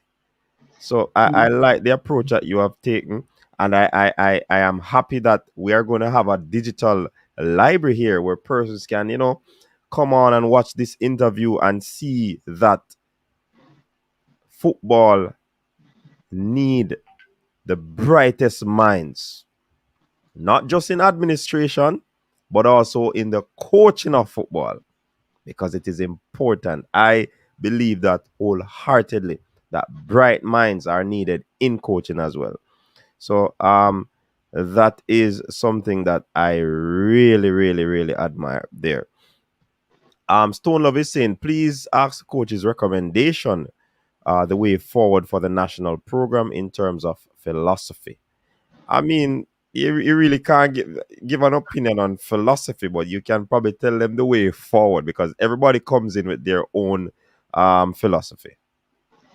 Yeah, I think what we have to look at, and I, it's difficult as you rightfully say, but I think we have to just look at the talent at our disposal. As coaches, it's always the rule of thought that you tend to either, if you have the option of selecting the players to match your philosophy, fine. But if you have predominantly a particular type of players where they are very technically sound and you want to play the possession game, fine. If you have players who are very physical and fast and you want to play a team that plays very quickly in transition and are a little bit more direct, not long ball direct I'm talking, but the number of passes from defense to attack is about 4 at max, then that's a different style you can play. But it all depends on the talent that we have at our disposal. And over the years, I think Jamaica would have seen the type of talent that we are producing. They have some things in common. So I think, yes, it would be good that you set that philosophy based on the players that you have at your disposal, and then the coaches coming in are expected to carry out that type of philosophy. At club levels, you see it. You go to Manchester United, they want their team to play a particular way. A coach that goes to Barcelona is expected to play that way. It doesn't matter which coach that goes there. This is how the team ought to be playing. And I think not just to jump to the philosophy first, but to based on what talent we have or the nature of the talents coming out of Jamaica, then we base our philosophy around that. It's almost like in athletics. I mean, yes, we do some distance and we're doing well in them and field event, but we are heavily a sprint nation. And as such, you find that a lot of our talents coming up through athletics, people want to be sprinters. And we do well with that. So with the football, we ought to look at the composition of the talents that we're producing and then build a philosophy around that. And then have our coaches come in and play to that philosophy, giving our national team an identity. Yes. Two things. You might see me smiling there now. I'm not laughing at what you're saying. It's just two comments. Somebody wants to know if you're Joel Matip that I'm interviewing. And another person said he was impressed until he saw the cross and Inshallah kit. So, these people are really serious about their English Premier League, The TV on the jersey.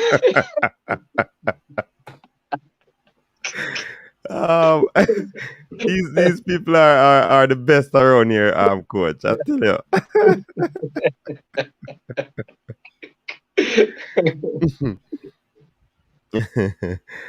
Richard Stewart is saying, it's of my opinion, football coaches should have at least a first degree to get a coaching license. I wouldn't put it so far because you have some persons who have not matriculated to that level, but yes, they're awesome coaches. Football in mind as well, yeah, very good football in mind. I think it helps. In the US when I work with them, they said, well, as a liaison officer with the team, twice. Their under 17 team, they don't select a player for the under 17 team that is not in high school. I don't know if that changes now, but that was what it was. And they're not saying that they're not good talents out there beyond that, but they're saying the mind, the whole exposure to that particular level is important to them. But yeah, I think gone are the days when we think coaches are just persons that you pick up off the street and just go and coach a team. But once you go through the coaching courses and come out with that certificate, then I think that is good, because in that coaching course you do the whole physical and technical aspect of the game, but you also do the science aspect of the game in terms of the respiratory system, the muscle group, and how they function. So for a coach to get that certification, they would have had to have a certain level of understanding, our IQ level. So I think what we need are the coaches to implement what they learn in these coaching courses. Sometimes they have coaches just go to matriculate so that they can get the job, but they're stuck in their old ways. So not to go as far as that first degree, but to think that we just need to apply that which we've learned. And to add, coaching is about intuition, sometimes instinct as well. You add that to it, because if all coaches go and get their coaching badges, pass the exam, then everybody has that information coming out. But what do you add to it is about your thoughts as in terms of football. Stamping your image on a game is about what comes in and how you think the sport. So the football in mind is critical. But yes, I wouldn't say that you just want an ignorant person to come in and coach. You want persons with the understanding. So go and get the coaching badges, because those badges are well in-depth courses. And if we apply what we learn in them, then yeah, we will be good coaches. Yeah, man. And before we move on to the next question, just a reminder that this video is brought to you by Richa's Roots Drink. Richa's Roots drink, yes, and Richa's Sorrel Roots drink. And the drink gives you your true Jamaican experience. Please remember that. Yes, moving on to the next question.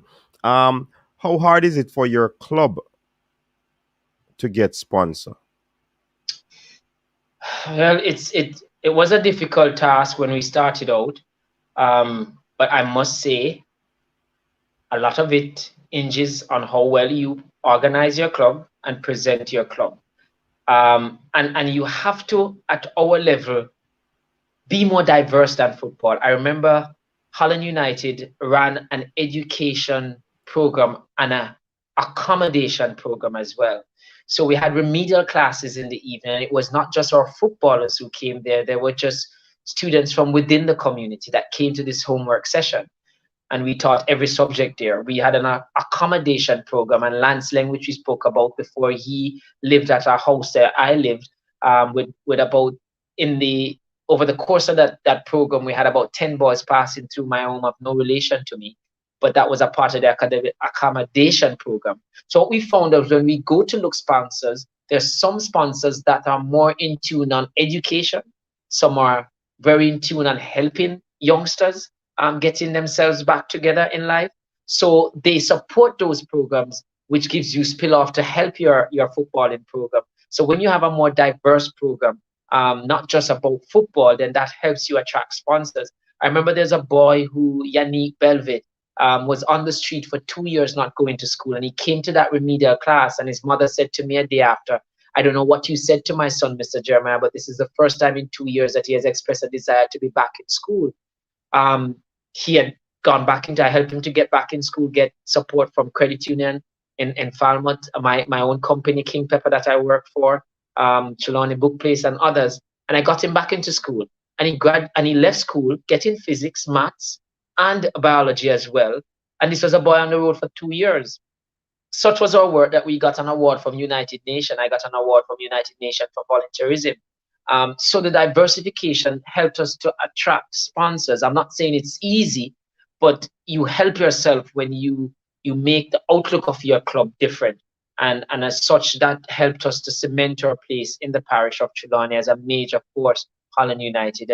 And we have since attracted Sim Tours, who is on board, Desmond Simpson, who also came on board too after giving us sponsorship as our manager now currently. He runs a bus company, and he's the one who provides us with transportation, and our new kit for Holland United when football resumes will be provided by him. So yes, it's difficult, but you help yourself when you organize yourself and create diversity.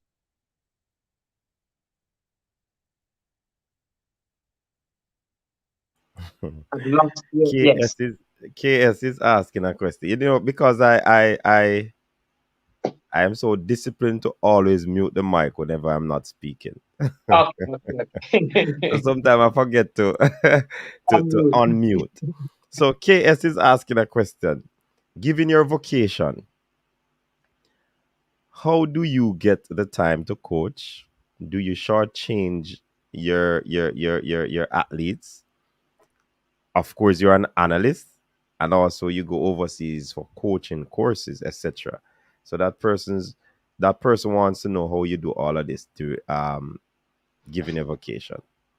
It's about balance. When I am coaching schoolboy football, at the time I'm coaching, I really do analyst work. I probably just do games when my team does not play, or on a weekend when we probably don't train. So during the schoolboy football season, they would have noticed that early in the season, when I was coaching William Niven, we were doing well, getting to the quarterfinal stage. I didn't do a Da Costa Cup game. I think I did 2 Manning Cup game on a weekend when we weren't playing and we were off in training. So it's about managing, and my employers work with me with that. In terms of coaching, my current full-time job at the plant I manage, they are well pleased with my community involvement, and so time is given for me. And as I said before, it's a team that you have. So like my school team, if I come off at 3:30 or 4 o'clock, I have my assistant there already. So when I select my team around me, I select a team that is also going to help fill in where I may fall short. So if it's a time in getting there early, my assistant will always fill that. So that would be a criteria in selecting my assistant to work with. So it's always, as the question goes, never to shortchange whether my employer or the boys that I'm responsible to develop. And Christojay is a perfect example of being able to make that transition, that he was never shortchanged in my working with him. Yeah, man. So that person would have seen you answer that, well, heard you answer that question. I would say a coach never stops learning, just like any other career. As the game of football evolves, so does coaching. Absolutely, you're right on that one. That's why Coach, you need. students. Go ahead. No, I said that's why I said you have to be student of the game when you're a coach. Right. Coach, you need to remind the people to vote for Antonio. Yes, people, go out and vote for Michail Antonio, because it would be nice if he could win the CONCACAF Player of the Year for 2021. All right. Big up to Dre Anyweather. Thanks for being here. Let me see if I find any other question. You see, Jamaica company don't see football as a business. All right. Jay Hammy said persons like these, which is you, need to move beyond the club level and get into the national parent level, that is JFF of football in Jamaica. So Well, I guess I serve at the parish level. I'm a vice president of the Trelawney Football Association. So by extension, which is an affiliate of the JFF, I do give my service there. I am the technical chairperson for that association in the parish. So I do give back to like the parish association. But like I said, if ever there was an opportunity, or if asked to just give a service whichever way, I'm never averse to it, because football is the sport I love, and if I can help it in any way, fine. so you'll be able to vote, right? Yes, I should be able to. Okay, cool. All right. Do you have? Oh, this is a question this person has been asking, but no, that would have been answered. Do you have rights to vote for Confed president, and if so, what you look for in a candidate, especially knowing that the Confed president have an impact on who is the JFF president? Yeah, well, it's you've heard me speak all night about how I feel about football, or about youth development, in terms of how the planning should go well in advance. So I think persons have to. You spoke about it yourself, Menzi, saying that it shouldn't be a hand down thing. You know, it should be based on merit. You know, I've worked in an organization where persons become supervisor because of years of service. It never seems to work, because the attributes required to be a good supervisor was never there. And years of service alone doesn't allow you to do that. So I think the powers that be, given the responsibilities to choose the leaders, are to do so without thinking about favors coming to themselves personally, but more so for the sport. Because I mean, you can't shortchange a sport for a small thing personally. I think you really have to do what is right for the sport, and I think that is something that we have to think about when we're selecting our leaders. And they have to articulate their vision and clearly so. And then we choose based on the direction that we want the sports to go. All right, great. Richard, the Tiddlywinks boss. A JA national men's team comprising of 80% overseas JA players. Any issue or challenge with such a composition? Repeat again. a national team, right, comprising of 80% overseas Jamaican players. Any issue or challenge with such a composition? I want to say I would select my players based on their ability to perform, and that is what is key for me. Um, However, I think why that is occurring is because of the lack of planning locally and the lack of. We spoke about this earlier, Coach, when you asked about what I think should be the plan going forward, whether I think local-based players or the youth players can really help our program. So Mm-hmm. I think if we had a plan where we're developing our local-based players, I think what would have happened is.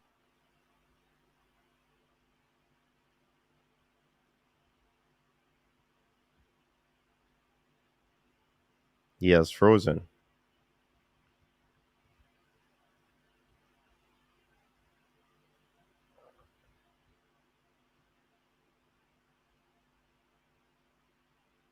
All right, he has frozen. There, people. Tiddlywinks. That question probably should not be out, but I hope coach can return on that one.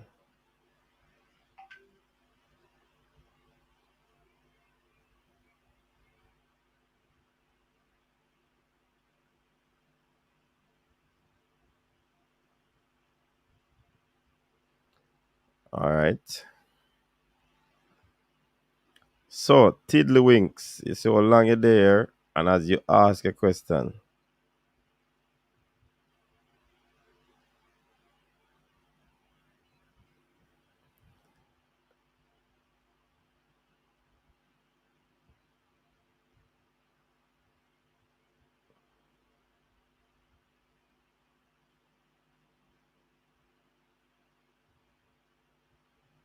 All right, he's back.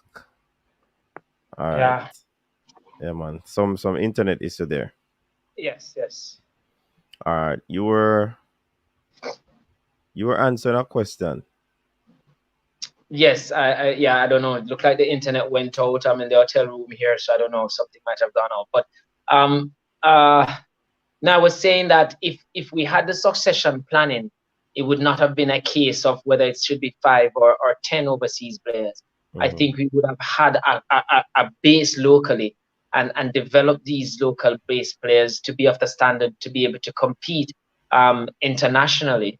And then it would be like 98, like I said, just punctuated with a few overseas based players, but not dominated by that. So I think it's all down to the planning and the direction that we want to go. I'm not one to say I'm against international players joining the fray, but I certainly think we have not given a fair chance to local based players because in 98 we saw the composition that it was heavily local based. There were talents here, or some people argue we don't have that same talent here, but have we done enough to nurture the talents when they're young? We see a lot of our players can compete. Look at our under 17 teams over the years when they compete against other nations on the 17 level, they match up talent wise. But then between 18 and 20, there's a big gap where the overseas or the other countries, their players just move on exponentially, while our players stagnate somewhat. Our growth isn't as exponential as the international players. So I think it's because of our youth system or lack thereof Mm-hmm. locally in terms of youth programs. And I think JFF is supposed to lead the way with that. And I think many would argue and they would be hard pressed to defend against the fact that our youth programs really, really needs a lot in terms of attention and proper planning. Right, right. These platforms are plenty, as you wanting of a better word right now, and the growth is there. Various content creators are out here now. You know, speaking on our cover football in Jamaica. Um, Predominantly the Reggae Boys. Do you see these media as positive and or negative for football in general? when persons on these platforms, they come and they share their views, they are kind of uncensored, so to speak. I mean, it's always good. You know, sometimes people, some things that come out, people tailor it, and you put out what you want, or if it has to be vetted, then maybe what comes out doesn't really help. It's always good with criticism that you hear the full thing, that you get varied sides of opinion on particular matters, and it's best to be uncensored sometimes, where you just get the raw thing, and you know exactly what people feel about it. There's a saying, Desiderata says, even the dull and ignorant, they too have their story. So you can learn from every bit. So you can sift through and you can pick things that will help. Sometimes we don't like to be critiqued, but I think the mirror for us as persons, like myself, even today, I told someone who is a fan of me on in commentary, I said to them, feel free to critique me at any time. Say what you think, and for me, you're my mirror. You know, you're what Mhm. I see myself in. So I think it's good for the sport. Some don't like it because it just speaks straight. There's no prettying up of it or softening up of it. You get it raw, and sometimes those radical natures are required to help change. They said there have been no great revolution in the world without bloodshed. I'm not talking literal bloodshed. Sometimes you have to have some sacrifices, and there have to be persons who who get called out because of these criticism. But yeah, we need uncensored things sometimes. Given what has transpired throughout the campaign, do you think that we deserve to have qualified? I mean, we'd all love to see our country at the World Cup, and maybe some would say, let us get there and then fix it after that. That's one way to look at it. Another way to look at it is that maybe things like these need to happen for us to recognize that we need to change a lot of our approach, change a lot of our administration towards the sport. Because if we had gone there, then we'd think that what we're doing is good enough to continue. And then it may have taken another 20 years or more for us to get back there. So it depends on which side you look at it. For me, there's a lot to be done. Whether or Mhm. not we were comfortable that if they get there, they would have changed it, then fine. But if we didn't, then let it happen this way so that the real change can come. It has happened like this before. We don't think we're right back here again. So I think we just need to be uh, selfless in our approach in selecting our leaders, and how we administer the sport in a selfless manner. Okay, great. Um, Richard is saying higher coaching standards in Jamaica are very much a way forward. Current matriculation needs addressing. To what degree are Jamaica football fans slash communities open minded enough to such challenges? I'm pretty sure that I hear coaches all the time wanting to improve themselves, wanting to be involved in coaching courses. Some of them will lament that when the coaching courses come, it's reserved for a few, and that also creates Mm-hmm. unity there. They feel like it's partisan, and that doesn't harbor well. It's not running through to the lower coaches at the grassroots level. And sorry, they are the ones who develop the talent pretty early to set the stage that when it gets to the national level, the coach just has to put the boys together and really just harness the talent out of them. So yes, that is a problem, but yes, I think the communities are open to it because the coaches want to do it. They just feel like they don't get the opportunity often enough to go and improve themselves. Okay, great. And I think we are bombarding you with a lot of questions, but you're the man in the hot seat right now.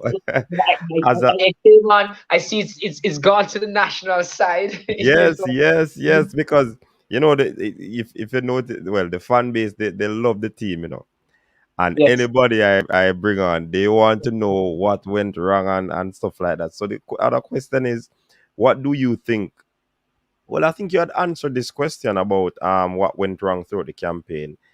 Yes, I For the did with person who that. asked the question, he mentioned the government, he mentioned the federation, and not enough planning or proper planning wasn't done in order to assist us in achieving our goal. So yeah, man, that question was answered. Digitally said, Coach, certainly it's been a pleasure being here, and I'll continue on. But I yes, do have to prepare for the game tomorrow. I have two more yes, games. So I have 5 more minutes. yeah, man. So if we can work it that way, then I'm pleased. I'm pleased to come back any other time as well. So, and you have my number, so you can reach out. But I'll give another 5 minutes as well. Yeah, man. No problem. We just use the 5 minutes. I know you're not gonna take the 5 minutes, but just to share your final thoughts on youth development, because you made mention on numerous times on youth development. Is there a plan of action that you would implement without giving away too much? Because if you have a plan, you would want to give away too much. No, I think if you go generic, just to say that I think the continuation of youths in Jamaica um, to make the transition to senior level is not well thought out or planned out or executed if there is even a plan. Like I said, I alluded to the time when Jamaica went to the World Cup. I had a player in the national setup, so I can speak from an informed position that I know the then Captain Horace Barrows said it was a good bunch. They'll make sure they keep them together. They were never called back together. So there was no continuation, and as such, I think that creates a gap when you're ready now for senior teams, so you don't have the youths really going on to the next level. So there need to be periodic camps for youths by the JFF. I know FIFA supports youth development significantly, and I suspect there are resources that are given out to federation across the world for youth development, and that ought to be used for that purpose, and or the bulk of it then, if they want to say that they're strapped for cash and need to use some of it elsewhere, but the bulk of it has to be for youth development. So the continuation of our youngsters, keeping them together, having a plan for them to continually come together and to be exposed by the coaches of the highest standard locally has to be in place. I think that will aid our transition. And as such, I think a lot of our teams, national teams in Premier League and club level, senior level, ought to be forced to use younger players in their setup, not just to have them registered on the book to matriculate, but to play a particular number of these youngsters, because it's not like you're taking away from their chance to win. Like I said, Cavalier won the league with a pretty young team, and when you're looking at teams around the league now, Portmore, I saw them today. It's a youthful setup led by Lenny Hyde, and a lot of other teams at the senior level are beginning to use a lot of youngsters. Harborview have youngsters in their ranks as well. One of them, Zimines, who is doing very well as schoolboy still, but playing his trade in the Premier League. We have to trust these youngsters. And as a coach said in an interview, for him, talent means age. If you're good enough, you're old enough to play. As a coach said to me today, I think it was Ricky Hill, coaching Montego Bay United, and I agree with him. And that's the philosophy I've had at Holland United. If you're good enough, you're old enough to play. Krista, as I said, played at 14 years old, and even Leonard Rennie that you hear commented tonight, he played at a very young level as well. And the last team that won the knockout competition in Trelawney for Holland was average age 17. So I think the exposure and the trust in these youngsters and giving them the chance to develop, because they can't develop. I mean, the best teacher of the game, as much as we want to say we are good coaches, the best teacher of the game is the game itself. I just think our youngsters aren't exposed to high-level football enough. And the JFF also not bringing them together enough when we have a youth team. I have a youth player that played for the under-15 level, scored a hat-trick on his debut, and since that tournament ended, has never gone back to a national camp. I mean, it can't be good enough. He's now what? He's 15 at the time. He's now turning 18.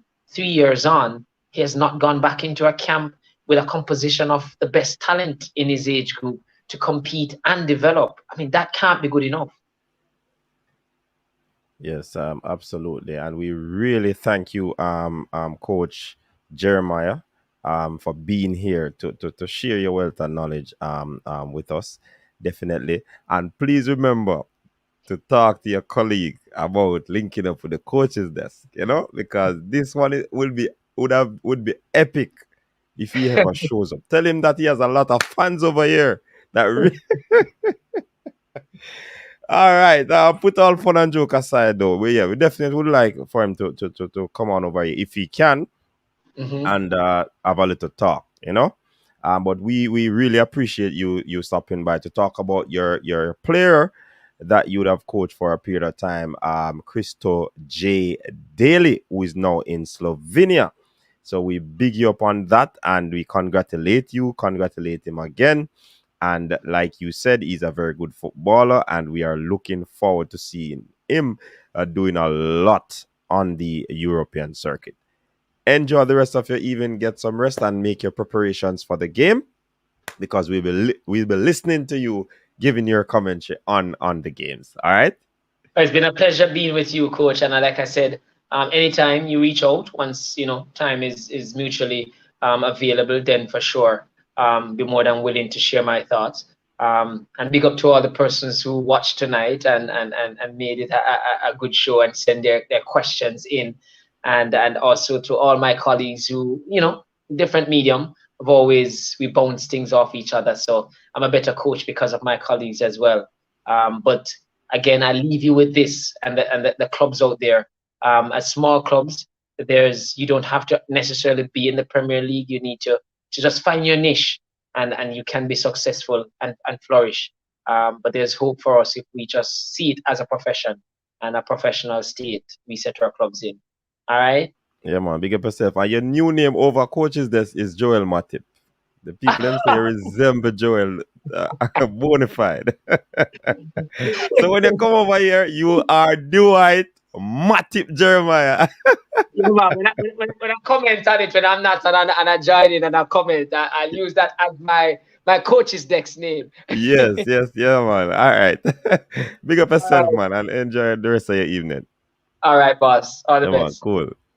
Yeah. All right, so people, there you have it. Dwight Jeremiah, the coach of Christojay Daley, who is currently playing or preparing to have his first start in Slovenia. And the reports that we're getting is that the youngster is very good. So we look forward to watch this youngster as he develop into a better player. People, the phone line is open. The phone line is open. You can call in 1-876-474-3538. This was a wholesome conversation with Coach Jeremiah. Absolutely, I enjoyed. Listen. I didn't even prepare a script, to ask questions that I would normally write down to ask persons who come on. The thing was just flowing, you know.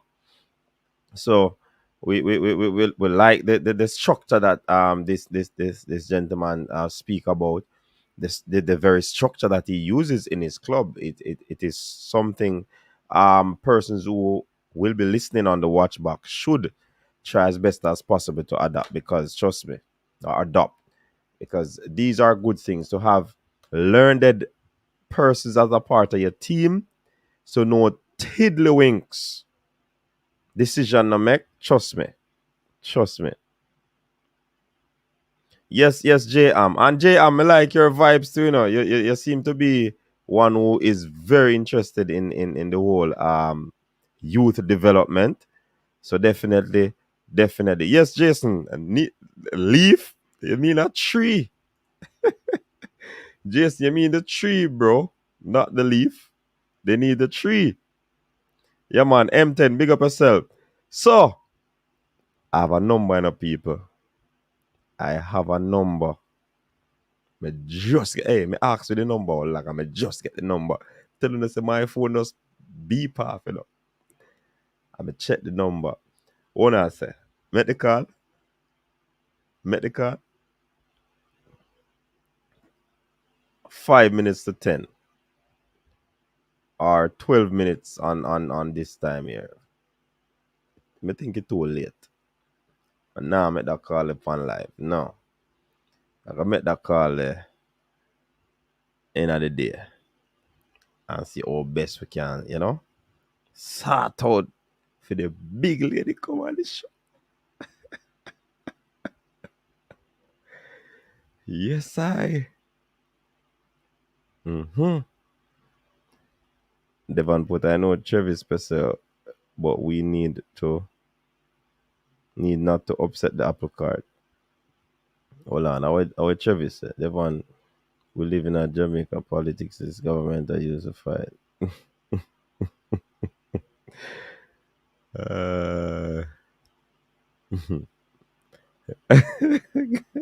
When it's a government badness, you had chemistry, no tiddlywink stinks. The fans are waiting for Shelly coach. Yep, listen to Rob Smith. When me telling us something that happen, it gonna happen,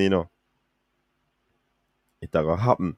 And when you do a signing, the paperwork take a look at time, plus the medical have to do and all of these things. Some does happen, but some signing, you really have to, take your time and be delicate. Trust me. I have to be trying to keep my composure, Rob Smith, because when Shelly come on the show, I'm not going to interview Shelly. But there's a steer on Shelly. Anyways, all fun and joke aside. Yeah, man, that is working on. Taking our time. Konai, big up yourself, Konai. Happy New Year, man. Well, average age 17 to 18, immaculate, unheard of in Jamaica. Yeah, Giovanni. No, yeah, someone. Yeah, coach is this with him, It's not too far up. It's not too wide. We can reach it. Is it me I say? We contacts them like heavy. Yeah, man. I put it like that. Some big contact. People you can call in people. Because this was really a call-in show, but at the last minute we got to coach. Because he was doing the games today. He missed the messages and the calls. So that's why that was a last minute addition. But the players are actually speaking out on the injustice we're going. Even though we don't qualify anymore, they're not talking up. That make a thing gone, but I know because the footballers are speaking out.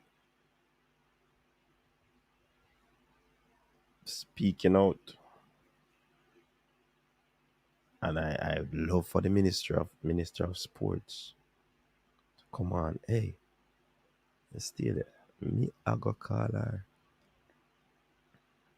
And if she not come, I'll be bringing back the report of what the conversation is about. No, man, I can't call her so late, man. She's probably the home with her husband. I know. I can't do that, man. You have to be professional to people. Because I'm a professional. So you have to keep it that way,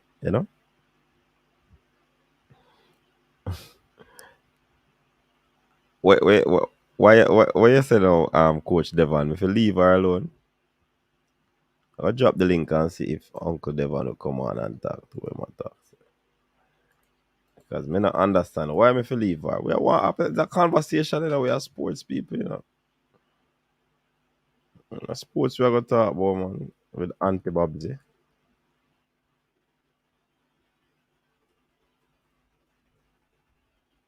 If we can get Uncle Brogad. That's epic. All right, I see a call coming in.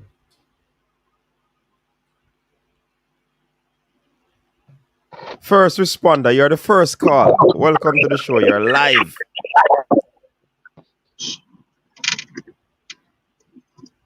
First responder, you're not talking, man. Yeah, You're I'm sorry. I responding. was having I was having a little problem getting to you. All right. Okay.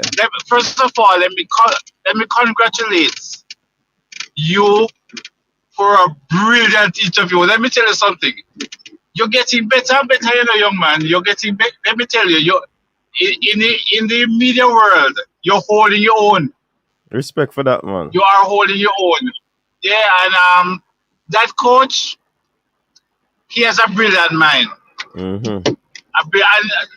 Let me tell you what. You see the advent of the vloggers and all that, and all of us would like to put him right in the seat of the JFF and all of that stuff. What is unfortunate nowadays is, as much as we would put him there, there would be detractors when he makes his first mistake, like you know, those words like you say, no good, take him out. I view those words with such disdain. But I have some questions for you, coach, that I am not sure about. Mm-hmm. When the quota system that I always hear about, the so-called alleged quota system, if it is true, who would it benefit? Who will it benefit? The quota? Yeah. I don't know. If there's a real quota Mm-hmm. in the hierarchy of the JFF, who would it stand to benefit most? I don't know. But what we were told by Mr. Speed is that there's no quota system at the senior level. So Yes, but there's a but below. Yes, there's quota Yeah. below. Because sometimes they say Yeah, when they bring in yeah. the some of these youngsters and they play, you don't even hear anything about them again. Some of them not even matriculating football. Exactly. So we didn't ask Mr. Speedy right questions enough about that quota system. You understand? It just don't add up. We keep hearing it, and there's no influx of foreign-based players in that age group either. There's hardly any, maybe one or two the most. Mm-hmm. You understand? So what are you protecting?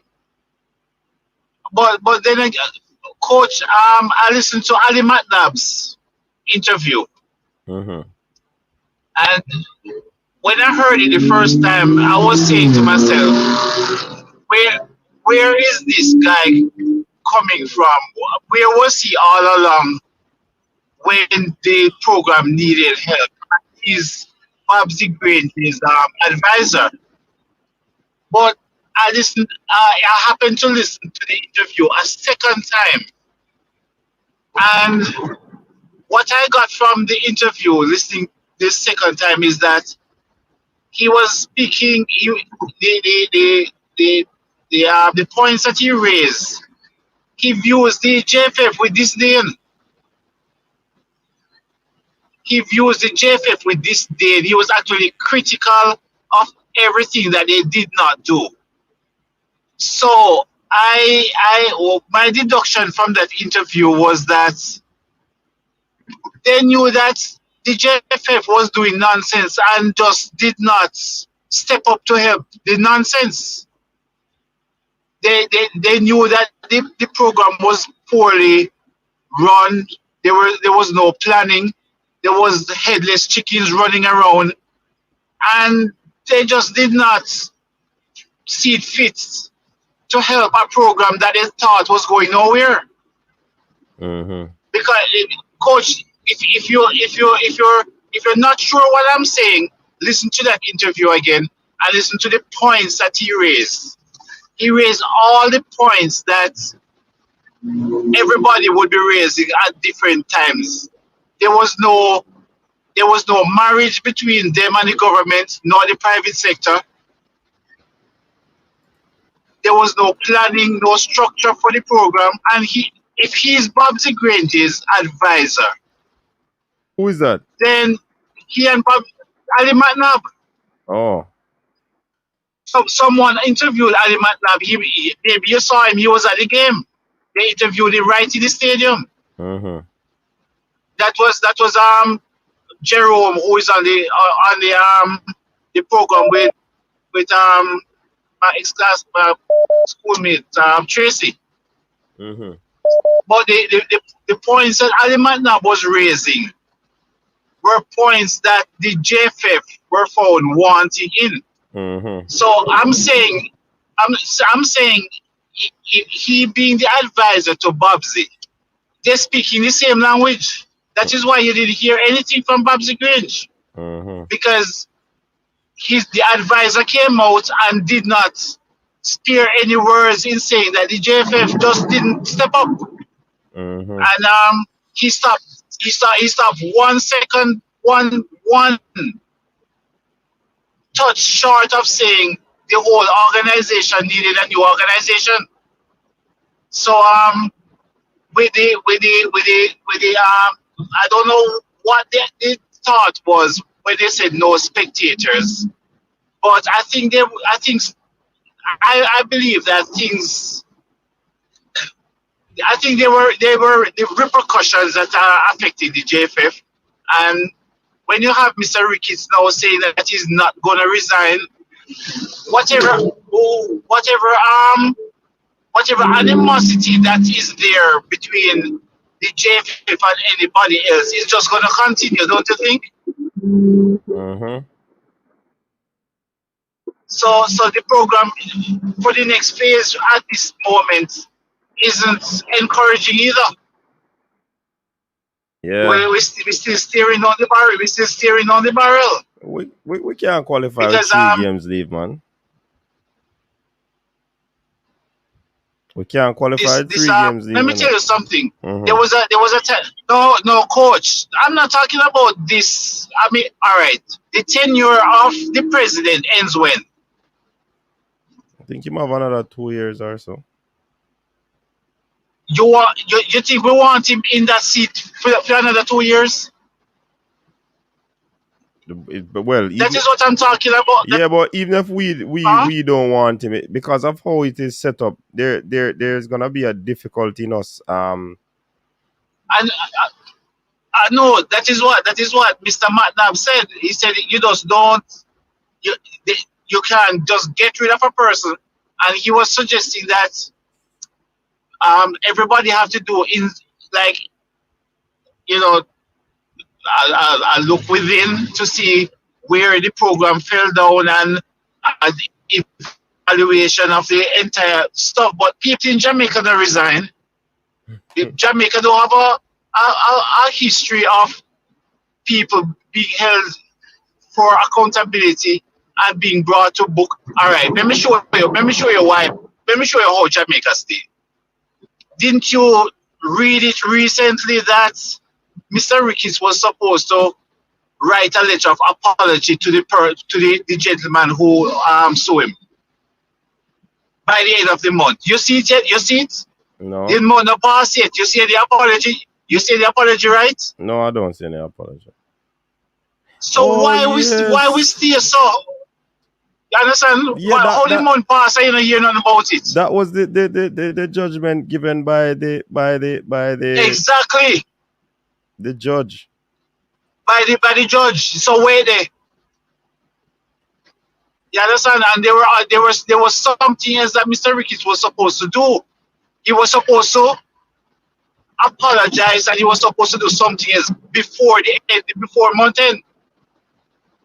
And where is and how do we not know that man has friends in high places who view Mr. Ricketts in the negative because of the actions that he did towards the man? Or say people never upset with what went down, that no matter what I'm doing, him not gonna get no support from certain quarters. And yet still with all of that controversy and all of that hanging around, the man's still comfortable in them seats. and you see, plus and so we stay also we easy to forget. Go ahead, coach. I'll be easy to forget sometimes too. But Yes, easy to forget. And you know what? That is why people who do some bad things, them say, no worry, man. Just chill out a little bit. The heat so wear off and you can come out from under your stone again. And that is exactly what is gonna happen. If we allow Mr. Ricketts to come from under them stone again. For all of that transgression and all of what FIFA stands for and all that, how come the man resign? How come he's not held accountable? How come nobody from certain sectors don't demand his resignation? It's don't. not like him do a good job. Him not do a good job. Well, as the president would say, don't ask me that. Don't ask me that question. Yeah, exactly. Exactly. You remember from we have more than one thing to be depressed about, because guess what? We're not making it to this World Cup. And another thing, there was a time when Tracy was interviewing Mr. Ricketts, and Mr. Ricketts said, if, and Tracy was so upset that, how could you be negative about the possibility of us getting to the World Cup? And that was months back before we needed all these points. And he was the first one to say, look, if we don't get a certain amount of points, we're not gonna invite the English guys over again and all that stuff. That means another thing is that, hey, whatever, we just are gonna just throw it under the carpet. But we need the ranking and we need the Nations League training for the next session. And we don't want to have a set of players. Let me tell you, we don't want to have a set of players playing out the heart again, only to be displaced by other people at the night. Oh, that is what causes disunity, I tell me something that causes disunity. Let me tell you something, coach. If we decide to dismantle the program right now and pick 15 Englishmen, and you tell the whole Jamaica, say, look here, these are the guys who are going to represent us at the Nations League. You know, say over time, would I get to love them? Because right now, if Antonio had a shirt with his name on it, me would have buy it. And maybe you would have one already. Yeah, you understand? So all the matter about foreign base and all of that stuff is because we don't keep one set of players together. What about the players who from other countries who 11 of them, 12 of them come from somewhere else and representing the country? Guadeloupe, give them the sponsorship, give them the love. There's no the animosity comes about when at the ninth, or I mean anybody would be upset with that. I don't encourage it, but anybody would be upset with that. And when you have a strong coach and you have a strong organization who says, look, this is how it is, and we don't want any backbiting. If you want to backbite, you better backbite in your own skin. You don't have that animosity. You don't have Flemings coming out and tell people bad word on the field, like say, without any respect or regard. That is because he feels they can't do it. Believe me, if it was me, any player who behaved like that within 5 minutes him get the bench. Anybody who feels them can do that on my team would I get the bench no matter how good you are. But when you make a player get away with that, it shows weakness. It shows like a player can get up. That is the power that you guys talk about. That the players have too much power. Too much power. They feel them can do things and get away with it, and that breaks down the discipline. And that's why they had more problems after the problem. Because I don't even want to go there, so but it's just disheartening. And now we have to go wait again. We have to go wait again to see when another executive of the JFF is gonna go somewhere else. I mean, the Dalton Wins, other people, we're all upset with the competency. This coach, the coach that you just interviewed, he knows as smart as he is and as eloquent as he is. What did this guy do? Surround himself with smart people. Mm-hmm. Surround yourself with smart people that you don't have to be pressured to do everything yourself. You understand? And the JFF is not as smart as this guy is. You understand? So if that is what you do. Barack Obama surrounded himself with smart people. Trump surround himself with smart people and then take away the ability for them to think for themselves after that. So that caused him demise in some respect. But when you want to run a good organization, even if you're not smart, surround yourself with smart people, you know? True. But you know what? Me go jump before one of your combo of them call the program just to get rid of me. Me don't want nobody call the program just to get rid of the first responder. So let me go and listen. I'll go pick up the patient. They want me need to pick up, and we will talk again. All right, first responder. Big All up right, yourself. coach. Yeah, man. Yeah, man. Have a good night. You too, sir. All right. First responder say Kumbolo. A long time they hear the word, you know. And my mother alone probably would hear them word, I'm a granny.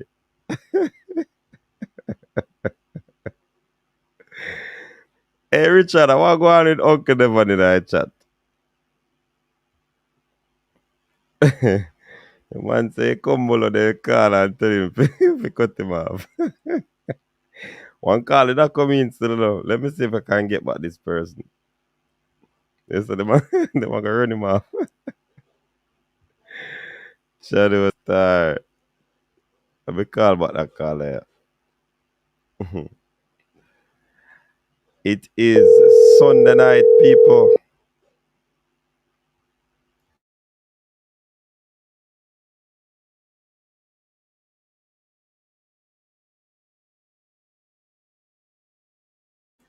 All right, that caller never look at that caller. They really did want to cut off first responder. Can not answer. Why you savage still there? When you check hey, you think I joke flex? Hey, them people here, they don't miss anything. You can't slip. If you slip, trust me, yeah, turn over. Yeah, man. Him know the shrimps, man. Yeah, man, but is a she did that call? No, man. Honestly, mood to call her so late, man. Me don't want to get her. Me don't want to call in. If it resort to that, no problem. But I want to get her on the set. Mm-hmm. Me gonna sick a country.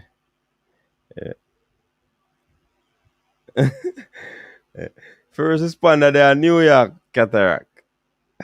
You have to go fly a plane cover Jamaica. I know long that I take 3 to 4 hours. It's a stiff necked fools. Who trouble brain drainer now?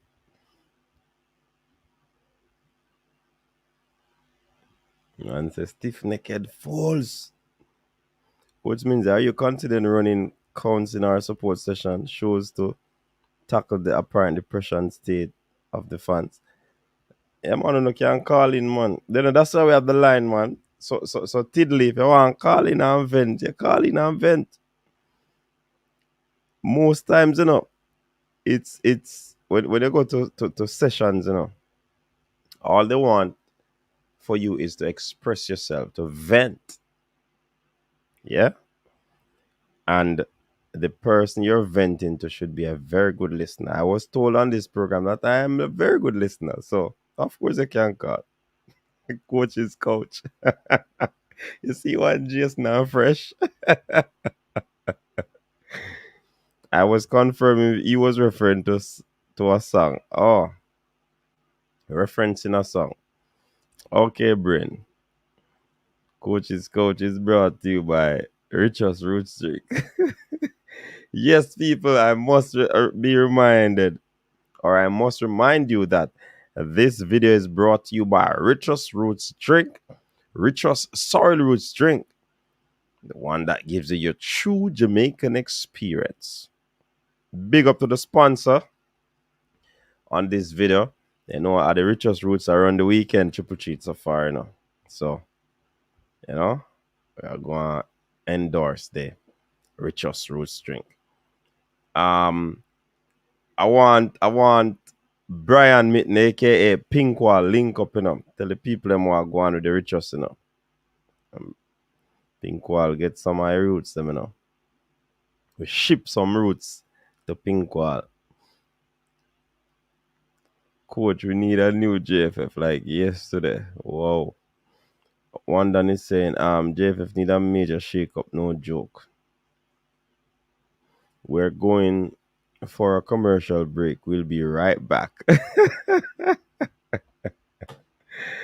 Richard cures too many things. I am concerned about the endorsement. All right. How you call yourself again?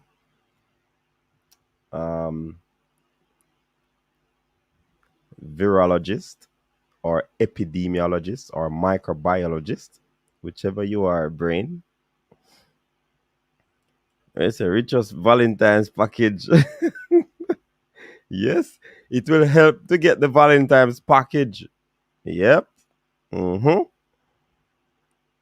Where you remind coach, me know why you're the ad. The man might sound weird. All right, Andrew. Oh, God. The phone line is still open, people. About 70, fresh.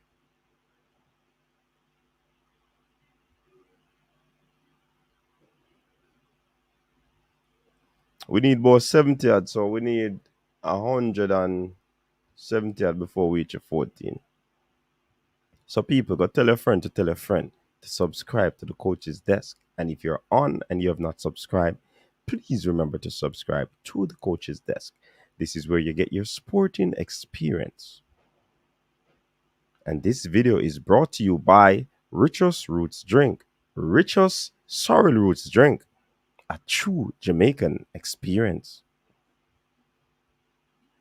JFF and Jamaica government was the major factors that prevent us from going to the World Cup. Wesley All, big up yourself. Team Cataract in the building. I mean, people Cataract not doing so well, you know. You hear him say last night, him do surgery and things. So let us remember Cataract when we pray, you know. Big up yourself, Cataract. We know you were in here a few moments ago. If you notice, he has been coming on, but not for long. And he has been shutting the camera. And you know when Cataract are talking, him not go for a few minutes, you know. So you can know say really something happen. On a call in for a therapy session. Not a virologist, nor any of those ologists. AI technology. Oh, so that's what you so you're a technocrat or one that works in IT. Okay, brain drain. I see. Don't hack nobody computer right now in the brain. Although me know because of your professionalism, you would not do such thing. Wagonist discuss to what extent does this need addressing, or is it the way things are re football?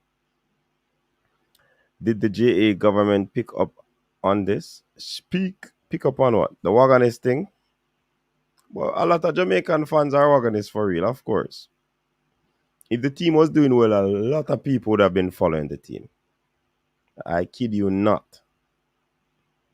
Yeah?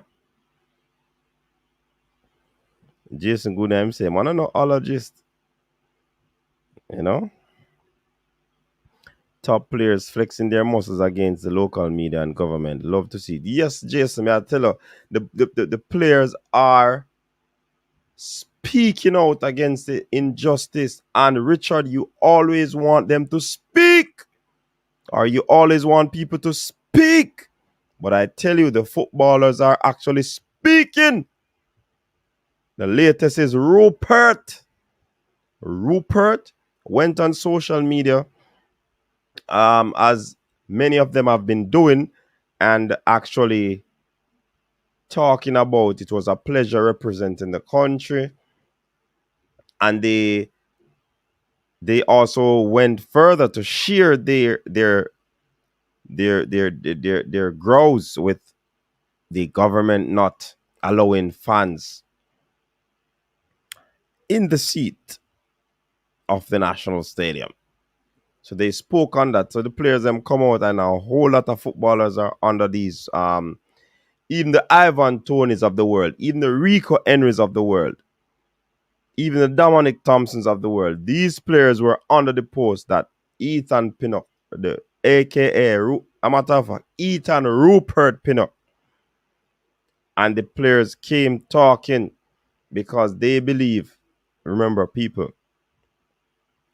the other night I told you, the Canadian players are upset, especially the ones that are Jamaican. They are upset with how the campaign turned out with the Jamaica team, I kid you not,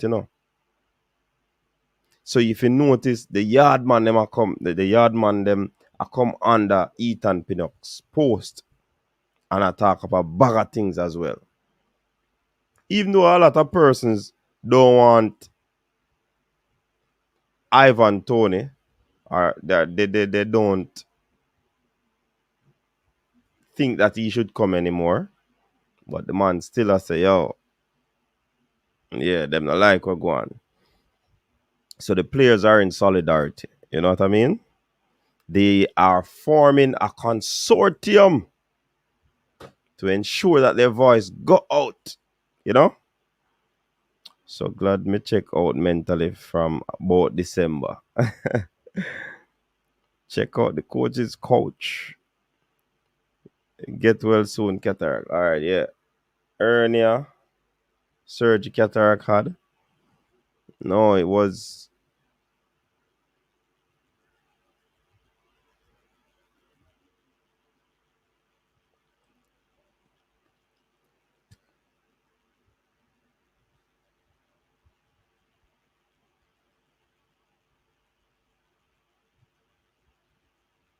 Does Richard's Roots cure missing goals? Hey! Hey! You see, the first time we get one of them Richard's Roots, my virgin give me the Richard's Roots, I tell you, man. He say, you want me to try it out, auntie? I say, cataract, I went to the football. I drank one, And virgin them come link me, and I say, yo, ball are rolling, So we get the gear and, suit up and ready and go on the ball field. But normally we had the two teams, because they have a joining community. Some youngsters always come by to play ball with us. So the persons in our community, we play together. So the youngsters that we play against, they were former Costa Cup players and all of these things. So the youth them fit. So it so happened that Sunday when I drank the Richest Roots, not many players came, so we had to mix the team.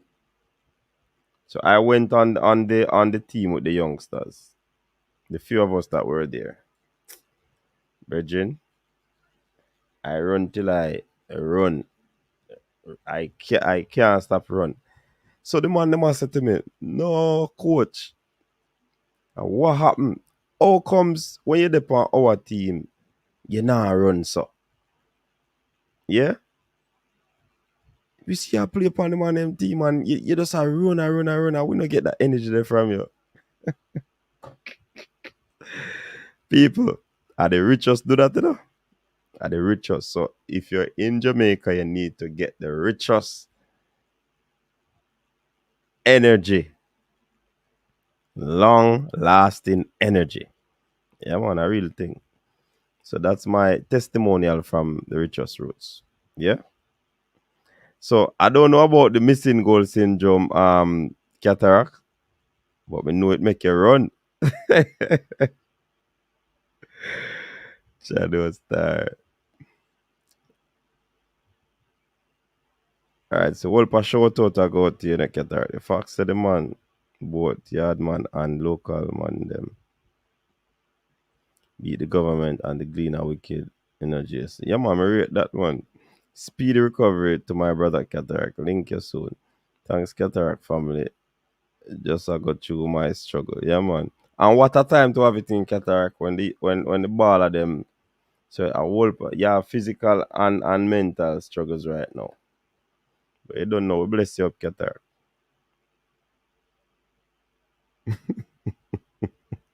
They say he's needed the most. Mr. Balakar, I look a celebrity too, because Coach Jeremiah know Balakar, So you might go and like say,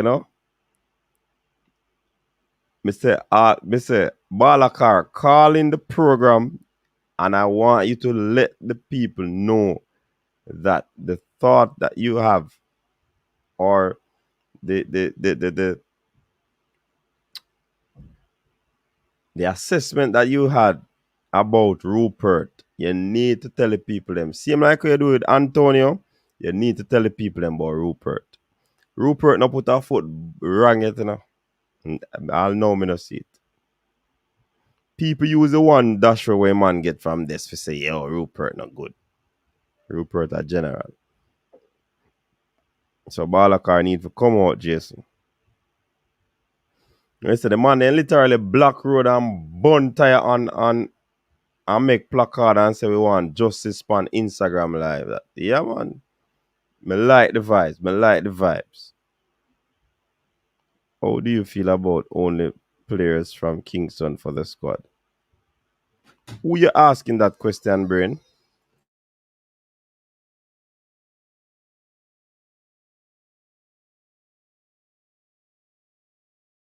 Brain, who you asking that question? Who name Ivan Tony again?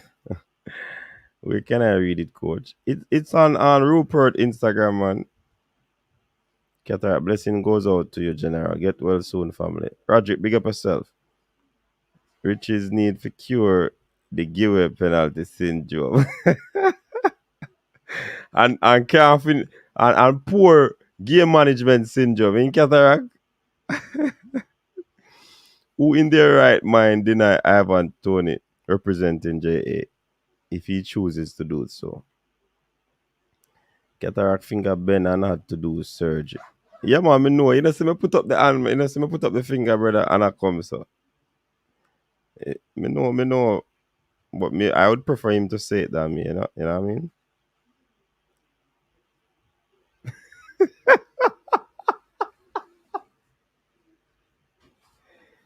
Boy, brain drain, that's something else, you know?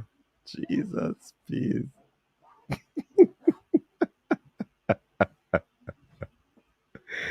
Coach the Roots really like it. Like it can cure world peace. Carla, good night. You're live. Welcome to the show. Yes, sir. Good night, coach. Good night. How you doing, man? I'm going out, God giving thanks. Yeah, man. Remind us of your name. Robert. Yes, Robert. What say you? Yeah. So you think you can do some volunteer work for JFF, do some volunteer marketing. Oh, I'm not gonna do that now. Yeah, because just no, because see it, them need one, I'm just we got your richest thing there. You understand? So so you see, well, you see where just some simple little things where the JFF need to do, and there are so much people out there I think willing to help, but them just let themselves in a little corner by themselves where it's like, as them say, them is a private entity, so basically maybe them not need certain people around them. Mm-hmm. But at the end of the day, we ever say we are feel it, we are suffer right now, we are feel the pressure, we stress out. Um, there are one or two questions I want to ask. Did the JFF say why they didn't get any, the government didn't allow them with any funds in the stadium? If they say what? Did they say why they didn't allow, the government didn't allow them to get any funds in the stadium? No, because of the pandemic, man. Okay, because of the pandemic. Okay. And the cases All them right. did not go up. Oh. But looking at the whole thing, and the government side can say that that's the reason why. But I think what we outsiders we're not really looking deep into. The JFF distance themselves from most of who them supposed to bring to get draw in to. You understand? And so it's just like I'm gonna go find a thing to tell you. So this is the reason. And it's just sometimes the approach or way we approach people because and you say to the person, say, give me the water there. And the person say, you can't say please. No, because of your water, you know, you still can't say please, you know, please pass a water, bottle of water there for me, you know. You understand? So at the end of the day, sometimes we have to think because just as how with JFF, them box shuffling at some little thing and some little area, and you can't get answers. You understand? Mm-hmm. So we don't know the approach them go to with the government, you know, brother. Because everything, politics mix up in everything. You understand? So we know we depend on ours and we not get everything clear. So we don't know the approach what they make to the government or how them deal with the government in terms of deal despite a something way after everybody. And still me not really I go down on the government like that because me think so we go hear the truth later on about everything. So me not really I go down on them like that. Because I know say in every all of the sports, I know say the minister, me not did this, so. But me know say the minister, you know, always a lady where you know the sport them she always come around and do her best and you know and thing like that. So me can't see. Even look at even the players them brother.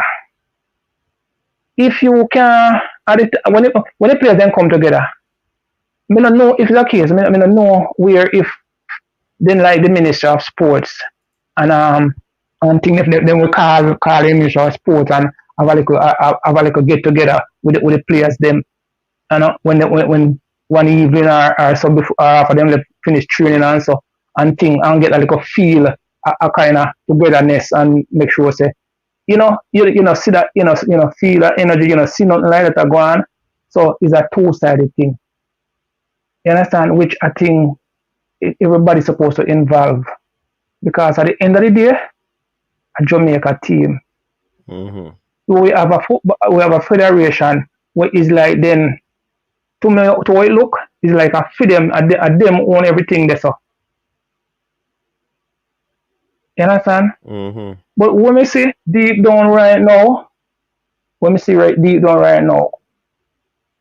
can't. There's not one way we'll get better. There's not a way we'll able to get better with this set of JFF people them there so. Because you see what go on. Right now, me realize a man a campaign for man already. Man when I JFF Mm-hmm. to be president. Yes, and me see that pick up that fan. Pick up that. Man a campaign for man for JFF president already. Man we did it with feel we already. You understand? I mean I said then you see it's just like with the local base players them and the overseas base players them, English base players them. We have a set of man we say this and the next set of man we say that. You understand? Because you have man and man where man a friend and then prefer to see them friend there so than to know say thing rise. You understand? Mm-hmm. So one thing what me I say all what's going on right now, the people in the JFF, them think about them pocket and about where they are night and day listen. But you see, like you coaches this, let me tell you, if you know how much your program help me, you understand? And other because them, if you know how much your program help me, brother. Because me, look here, me no watch movie. Mm-hmm. You understand? As sports, me sometimes watch also on sports, and I wonder if a man would have come see me watch and say, what kind of idiot thing that? A foolish that, you know what I watch? I saw me deal with sports, and me no watch movie. As sports me deal with. You understand? Yeah, man. And it's like me set up myself in a way, you see? Me set up myself from day one to know say me know so it's gonna reach yes so. So right now me not really feel no way deep down. Because me set up myself and me see it from day one so we go feel big time. From Gold Cup me see it. And me set up myself, you know, say well boy, I mean me not feel no way. Me listen to everybody same way, you know. It's probably not calling for some time at the time and movements, you know, but me listen. But listen man, if we don't get rid of them people we wait about 2026, same thing will happen. Because you see, all them thinking about, most of it them pocket.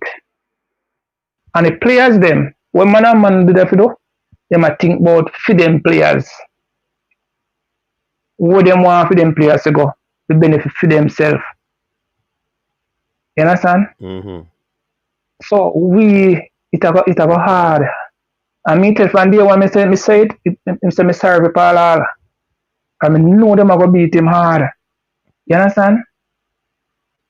But if we not clean house and get for look at we have bright people out there now, people who are willing to all help. You understand? Free. You understand?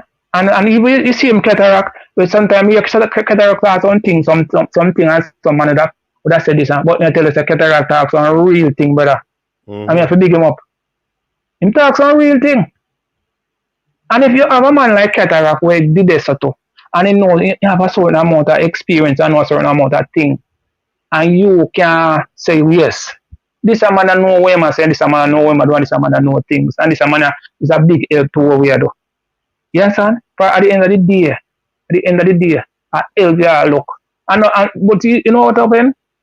Now for them man, them face, them educated and them know things, and them feel like a man from the outside. They're supposed to tell them certain things and then grab it.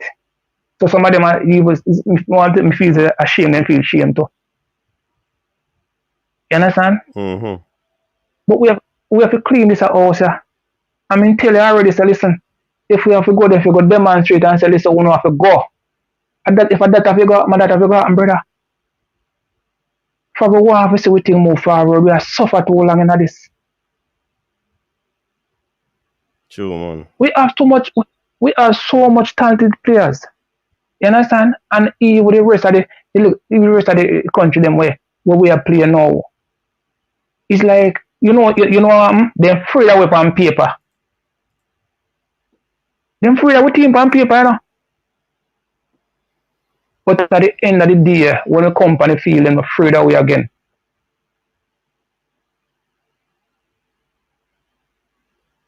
And them know them out there study and them look and them see the amount of players that they are available to we see and we are itch and we are going like we are idiot. So them say look at them people don't want this. We are gonna go take them for them look food. You understand? Because see that they have players out there we know so well why we have to go.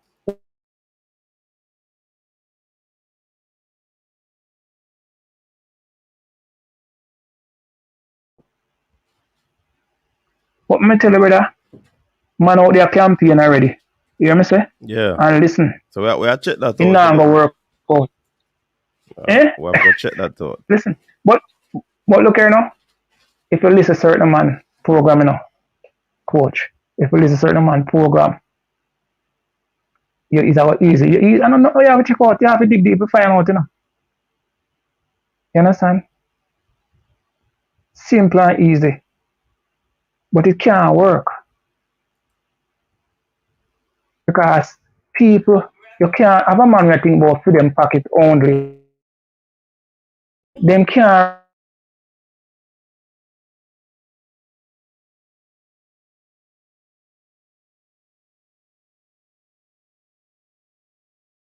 But at the end of the day, why some of the players them we want to push on the side? Why them can't go play? Why them can't get? Why them can't go? Um, England go play in a league too? If them that good enough, we don't put on nobody brother. For if me have a brother and if I'm not good enough to do it, me I go tell you say I'm not good enough. We not put on people, but at the end of the day, if you're just not good enough if you do the thing, work on it. For the end of the day, you know, you just have to do. You have to try and move from one level to another, and that's how it go. So we not put on nobody. We love all of the man them, you know. We love all of the players them, you know, brother. Probably we all are one. But we are think about so yes, we want to see we team out, you know, on a big stage. Probably have players we can put we out there so. But we can't just a shuffle card, and a bring in and a pull out and we not look when I think what's in name get that man great.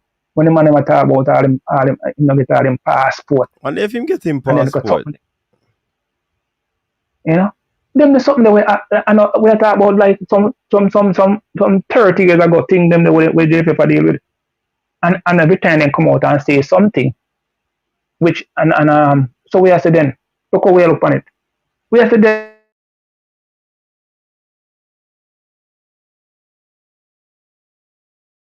press one little thing and see what go on. You understand? I tell man about passport. That means at the end of the day, they're not interested. Yes, him man saying ready, him want to come, and I you for this make a man come. But at the end of the day, you still don't want to do it. But you gotta find a way to say, well, you know, say this never ready or that never ready. So that's why a man can't come. But you only not push it. By the end of the day, you're not happy if you come. But because the pressure they on you, everybody a ball out. So you have to come out and say something. No, we can't go like this, brother. We got have enough players we want to come to represent with. And it's like if I saw it around, them I go change their mind. We have younger players where the man, you know, them not try to bring them in. Because that's all them have to do, you know. You know, if you call them at every time, we have a competition, some of them. Everybody can get called in at the same time.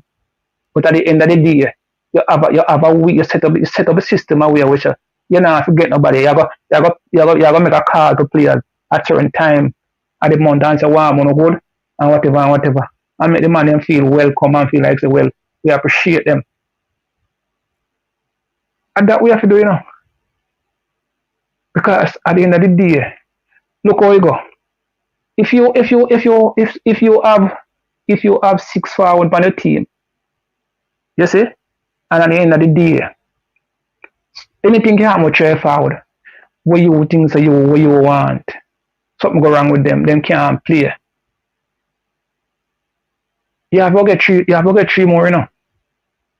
If you're in that space there, you know. So at the end of the day, you better you have them on them and you interact with them and you make them know the boy them welcome. And that means at the end of the day, you know the boy, you make them feel good. So if you have three game run off and you don't make a link with a man and say, listen, so and so, then you know say, well boy, and the fourth game come, you still can call him and him not feel no way say, well boy, because a man they injury make you call me. No. You have to make everybody feel welcome. And brother, me I tell you, if I deal with that direction, if we can't get rid of them people, so I see them here. 2026, no changes, no different. We're going to die same way, so long for countries to attack. Day in, day out. You understand? yeah. But listen, me embrace myself for this. Me I tell you, coach, I love the game. And it's a case, that's why you see it? If we wasn't even say this, somehow we have an English team, then we support. You can imagine if we have sometimes some of the team now go away, we feel that we are still. But you can imagine if we have all them little thing, all them little team, our English league team, where we say we support them team, and we can talk to our friend, and our friend and laugh, and we laugh off at each other. And we understand? And we say, well, boy, I just say things. If what you think? If we do they are stress out yourself on Jamaica team alone, and not have something else to go watch and say this and this a free team, we are bring that team in the league there. You understand? Remember, say track and field, a season.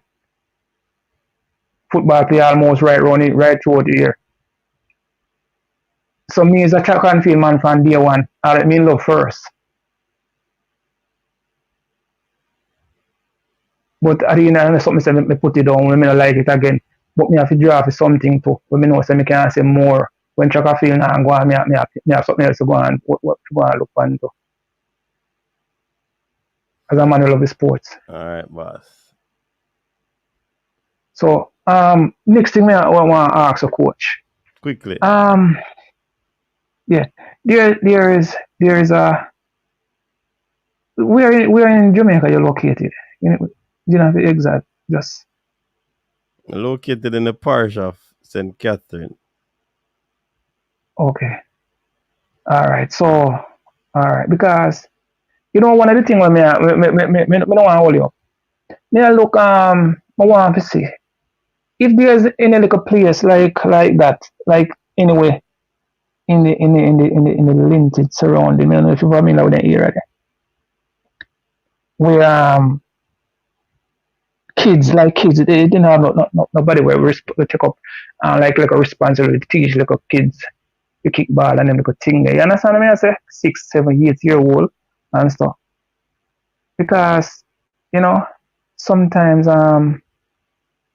I mean I know if you're familiar with that area and know anybody who deal with them thing there. Because sometimes you have you're like kids and you don't want to have like a way out if you start something at that age. Because Jamaica state, but everything has changed, things are developed and are getting into different way of bringing up youngster. So I don't know. But when I did know call it differently and if there's a way if you know anybody like that live in that area you can let me know. Alright, so big up yourself, man. Thanks for calling. Yeah man, cool. Yeah. Yeah man.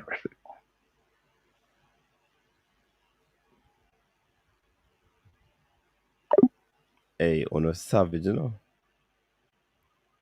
a savage, People, this is Stan Cranky where everybody asks. Cranky debut, man. Cranky, go ahead. Hey, coach, You're live. where's the coach? I'm there, man. What you do? Hey, coach. I am good, coach. I'm good. First, I want to say, good program that coach you had earlier was very eloquent, very speaky, spoky, very eloquent. Hold on, Cranky. You use the term speaky, spoky.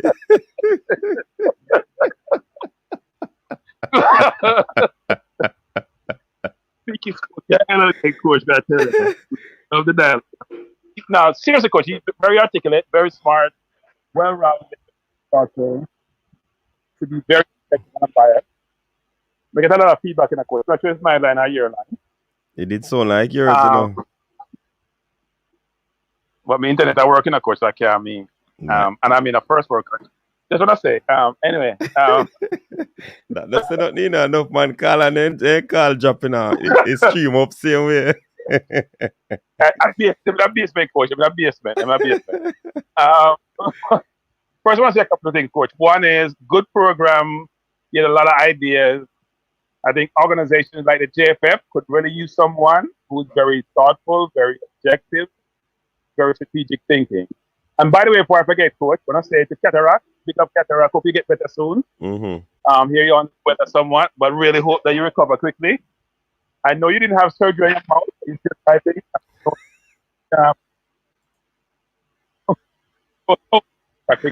Well, I crank, break up, The call I break up. Yeah, break up. I look like a year end, I'm call about. Man, hang up and call back.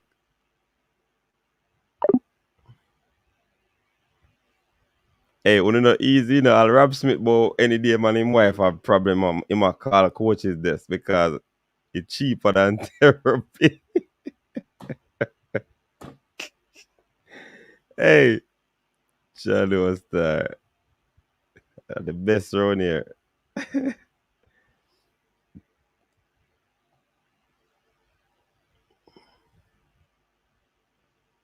Hold on. I was going in the chat, Jason. Me get a message. A message of apology.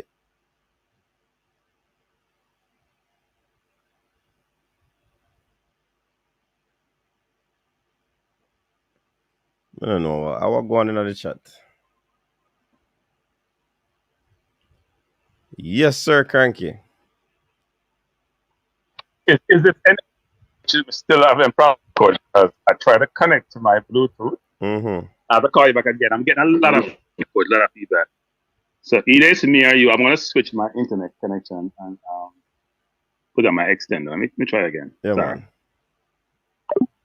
Brain drains. I spoke to Cranky today and remind him that he must, the emphasis on must, people, capital, bold, return because this setting is too addicted. He agreed. Any more JPL transfers overseas? Yeah, man, there are some, some on loan and all of these things, but I can't remember some of the names them. Tell him to join the panel. No, man, Cranky now go join the panel tonight.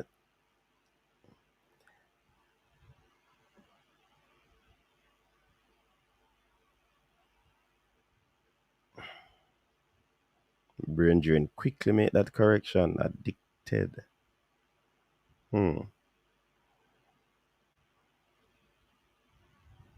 Fingers are move too fast. Careful of your finger,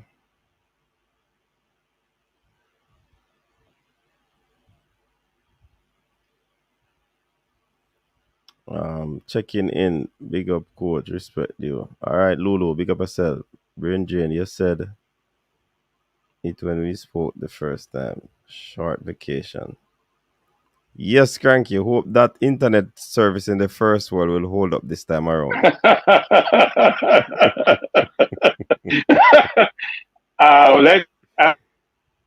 In the look like that. Not as bad as Hold on, you having your earpiece?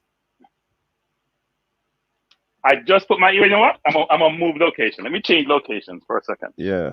I remember you have brain drain, in ready This to is any better. Remember, brain drain is on, so him very meticulous in his scrutinizing, The coward. I can't argue with cowards, truth. Right time. Well, I don't know why this is not working at that tower, coach. But me I hear you now. You hear me now? Okay, we Yeah. can talk now. No, I'm on the phone. I'll call you back. My neighbor tell me I'm connecting to his phone. I hope you don't have anything on here that's inappropriate. So you put the phone on. Anyway, coach. So, coach, I was saying before, the first thing is that I'm wishing Cataract recover quickly and recover well. Mm-hmm. Sorry to hear that he had surgery or is sick. I don't have time for brain drain tonight. I don't deal with cowards who stay behind behind shields and make comments and can't face the general public. I have done that. He gave me a hard time. I was coming to another forum today. He gave me a very hard time that if I need therapists come on as coach, I don't want to go on man coach.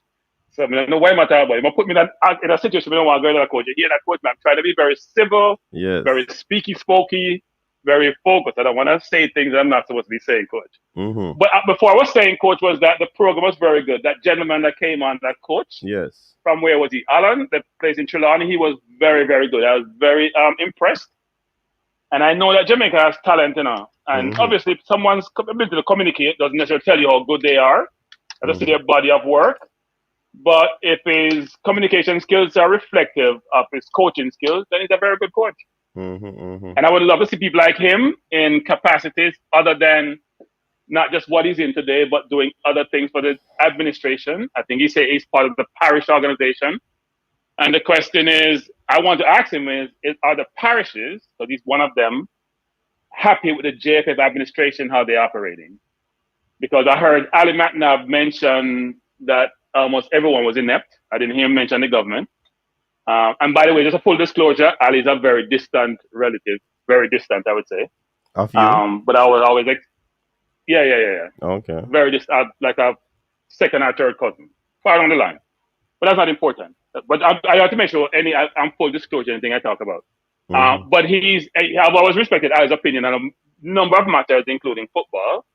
I think he was right when he said that the ineptness ran through the entirety of either the players, administration, all of it. Coaching, I wouldn't call them all inept, actually. I think the players have quality. It just wasn't harnessed well, even though I don't think some players are where they need to be. I think the administration has shown us anything to date that shows they have the ability to lead an organization, lead young men. And I think the coaching staff need much to be desired, including Paul Hall, who's spreading a narrative about supplementing local talent with overseas talent versus saying that the best players join the organization. And I think he's trying so hard to win the job that he's trying to espouse the narrative being espoused by the administration in general that we heard from people like Mr. Speed. So my view is, I think the Jamaican coach, I was extremely surprised, extremely concerned that the government came out more recently saying they're going to allow 10,000 personnel for the Gibson relays. And the timing is really interesting just after the qualifiers were done. And it's amazing that the electronic system just came on board right after that coach put that announcement. It's amazing how these timing things coincides and how they are working a coach. Very convenient, but very disheartening that we are all now having politics being an integral part of our sporting arena when they should be separate and distinct, and very discouraging, frankly, coach, and just reflective of our society at large. And those in the chat who are bringing politics in the chat, please leave politics out of the chat. We don't need no politics in the chat. We're here to talk sports and football. We can't make politics mess up in our head, and which actually hasn't done anything for Jamaica except divide the country, destroy the country.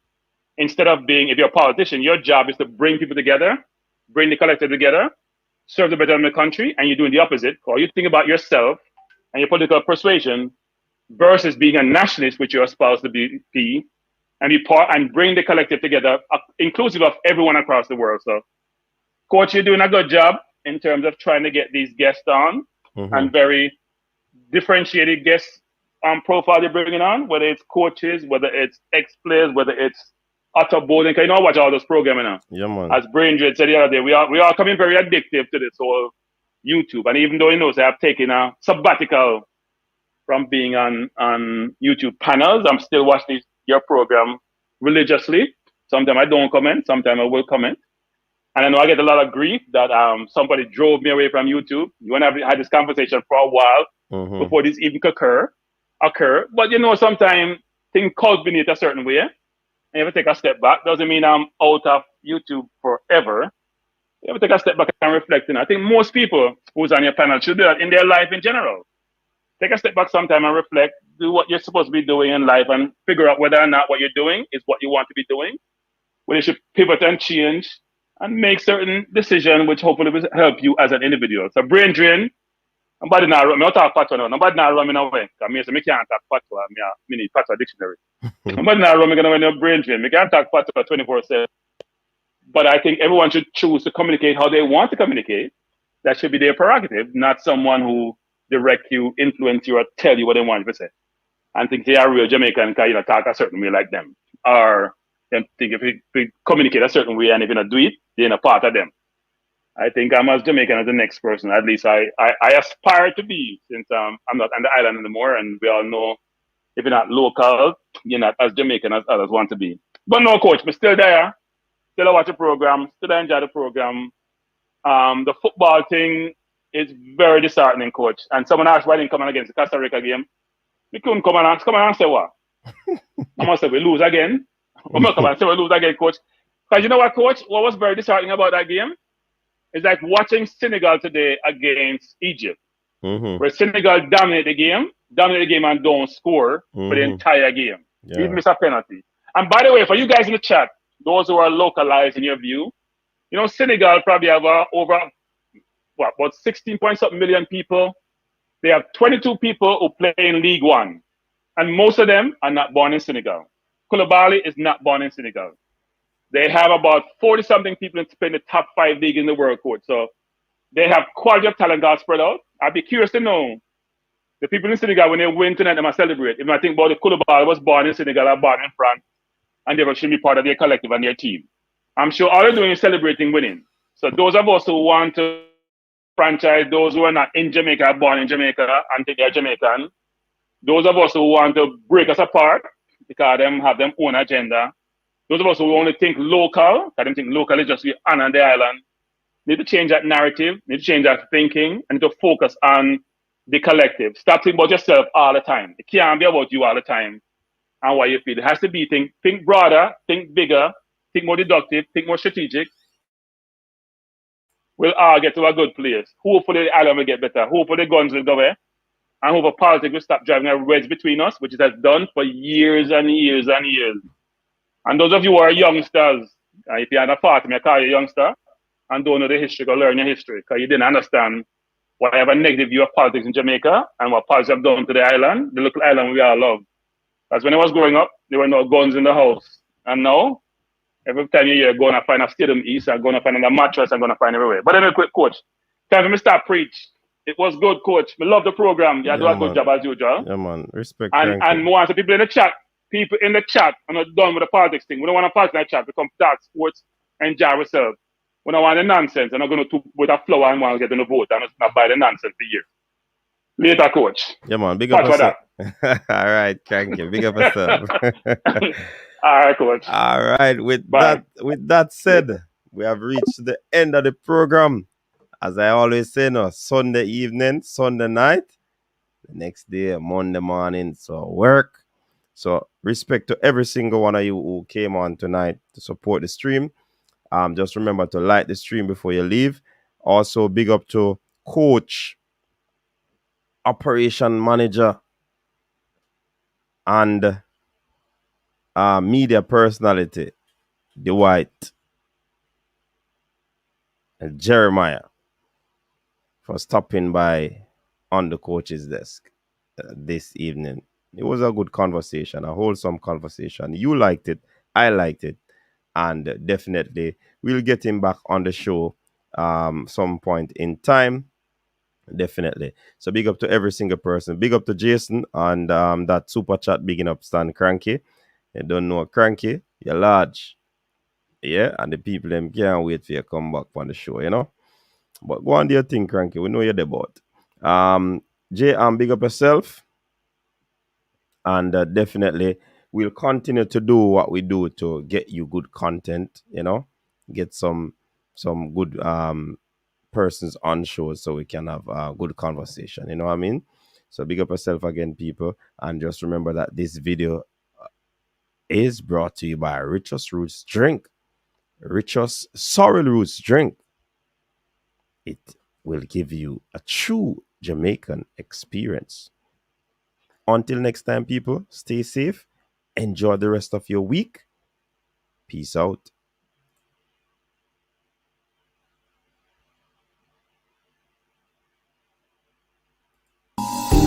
Richa's Roots Drink works for menstrual cramps and pain, migraines, fatigue, stress and tiredness, sinusitis, builds immune defense, bloating, enhances male bedroom prowess, and Richa's Sorrel Roots Drink works against all types of cancers and tumors, memory loss, high cholesterol, insomnia, nervous issues, flu, and many other illnesses. For your Richa's Roots Drink and Richa's Sorrel Roots Drink, contact us now via WhatsApp at 876-528-9534. Richa's Roots Drink and Richa's Sorrel Roots Drink. Richa's, a true Jamaican experience. Your style and your flavor make the city rock. They must say the season come out with a bang. Coach Minzy, best round here. Remember that.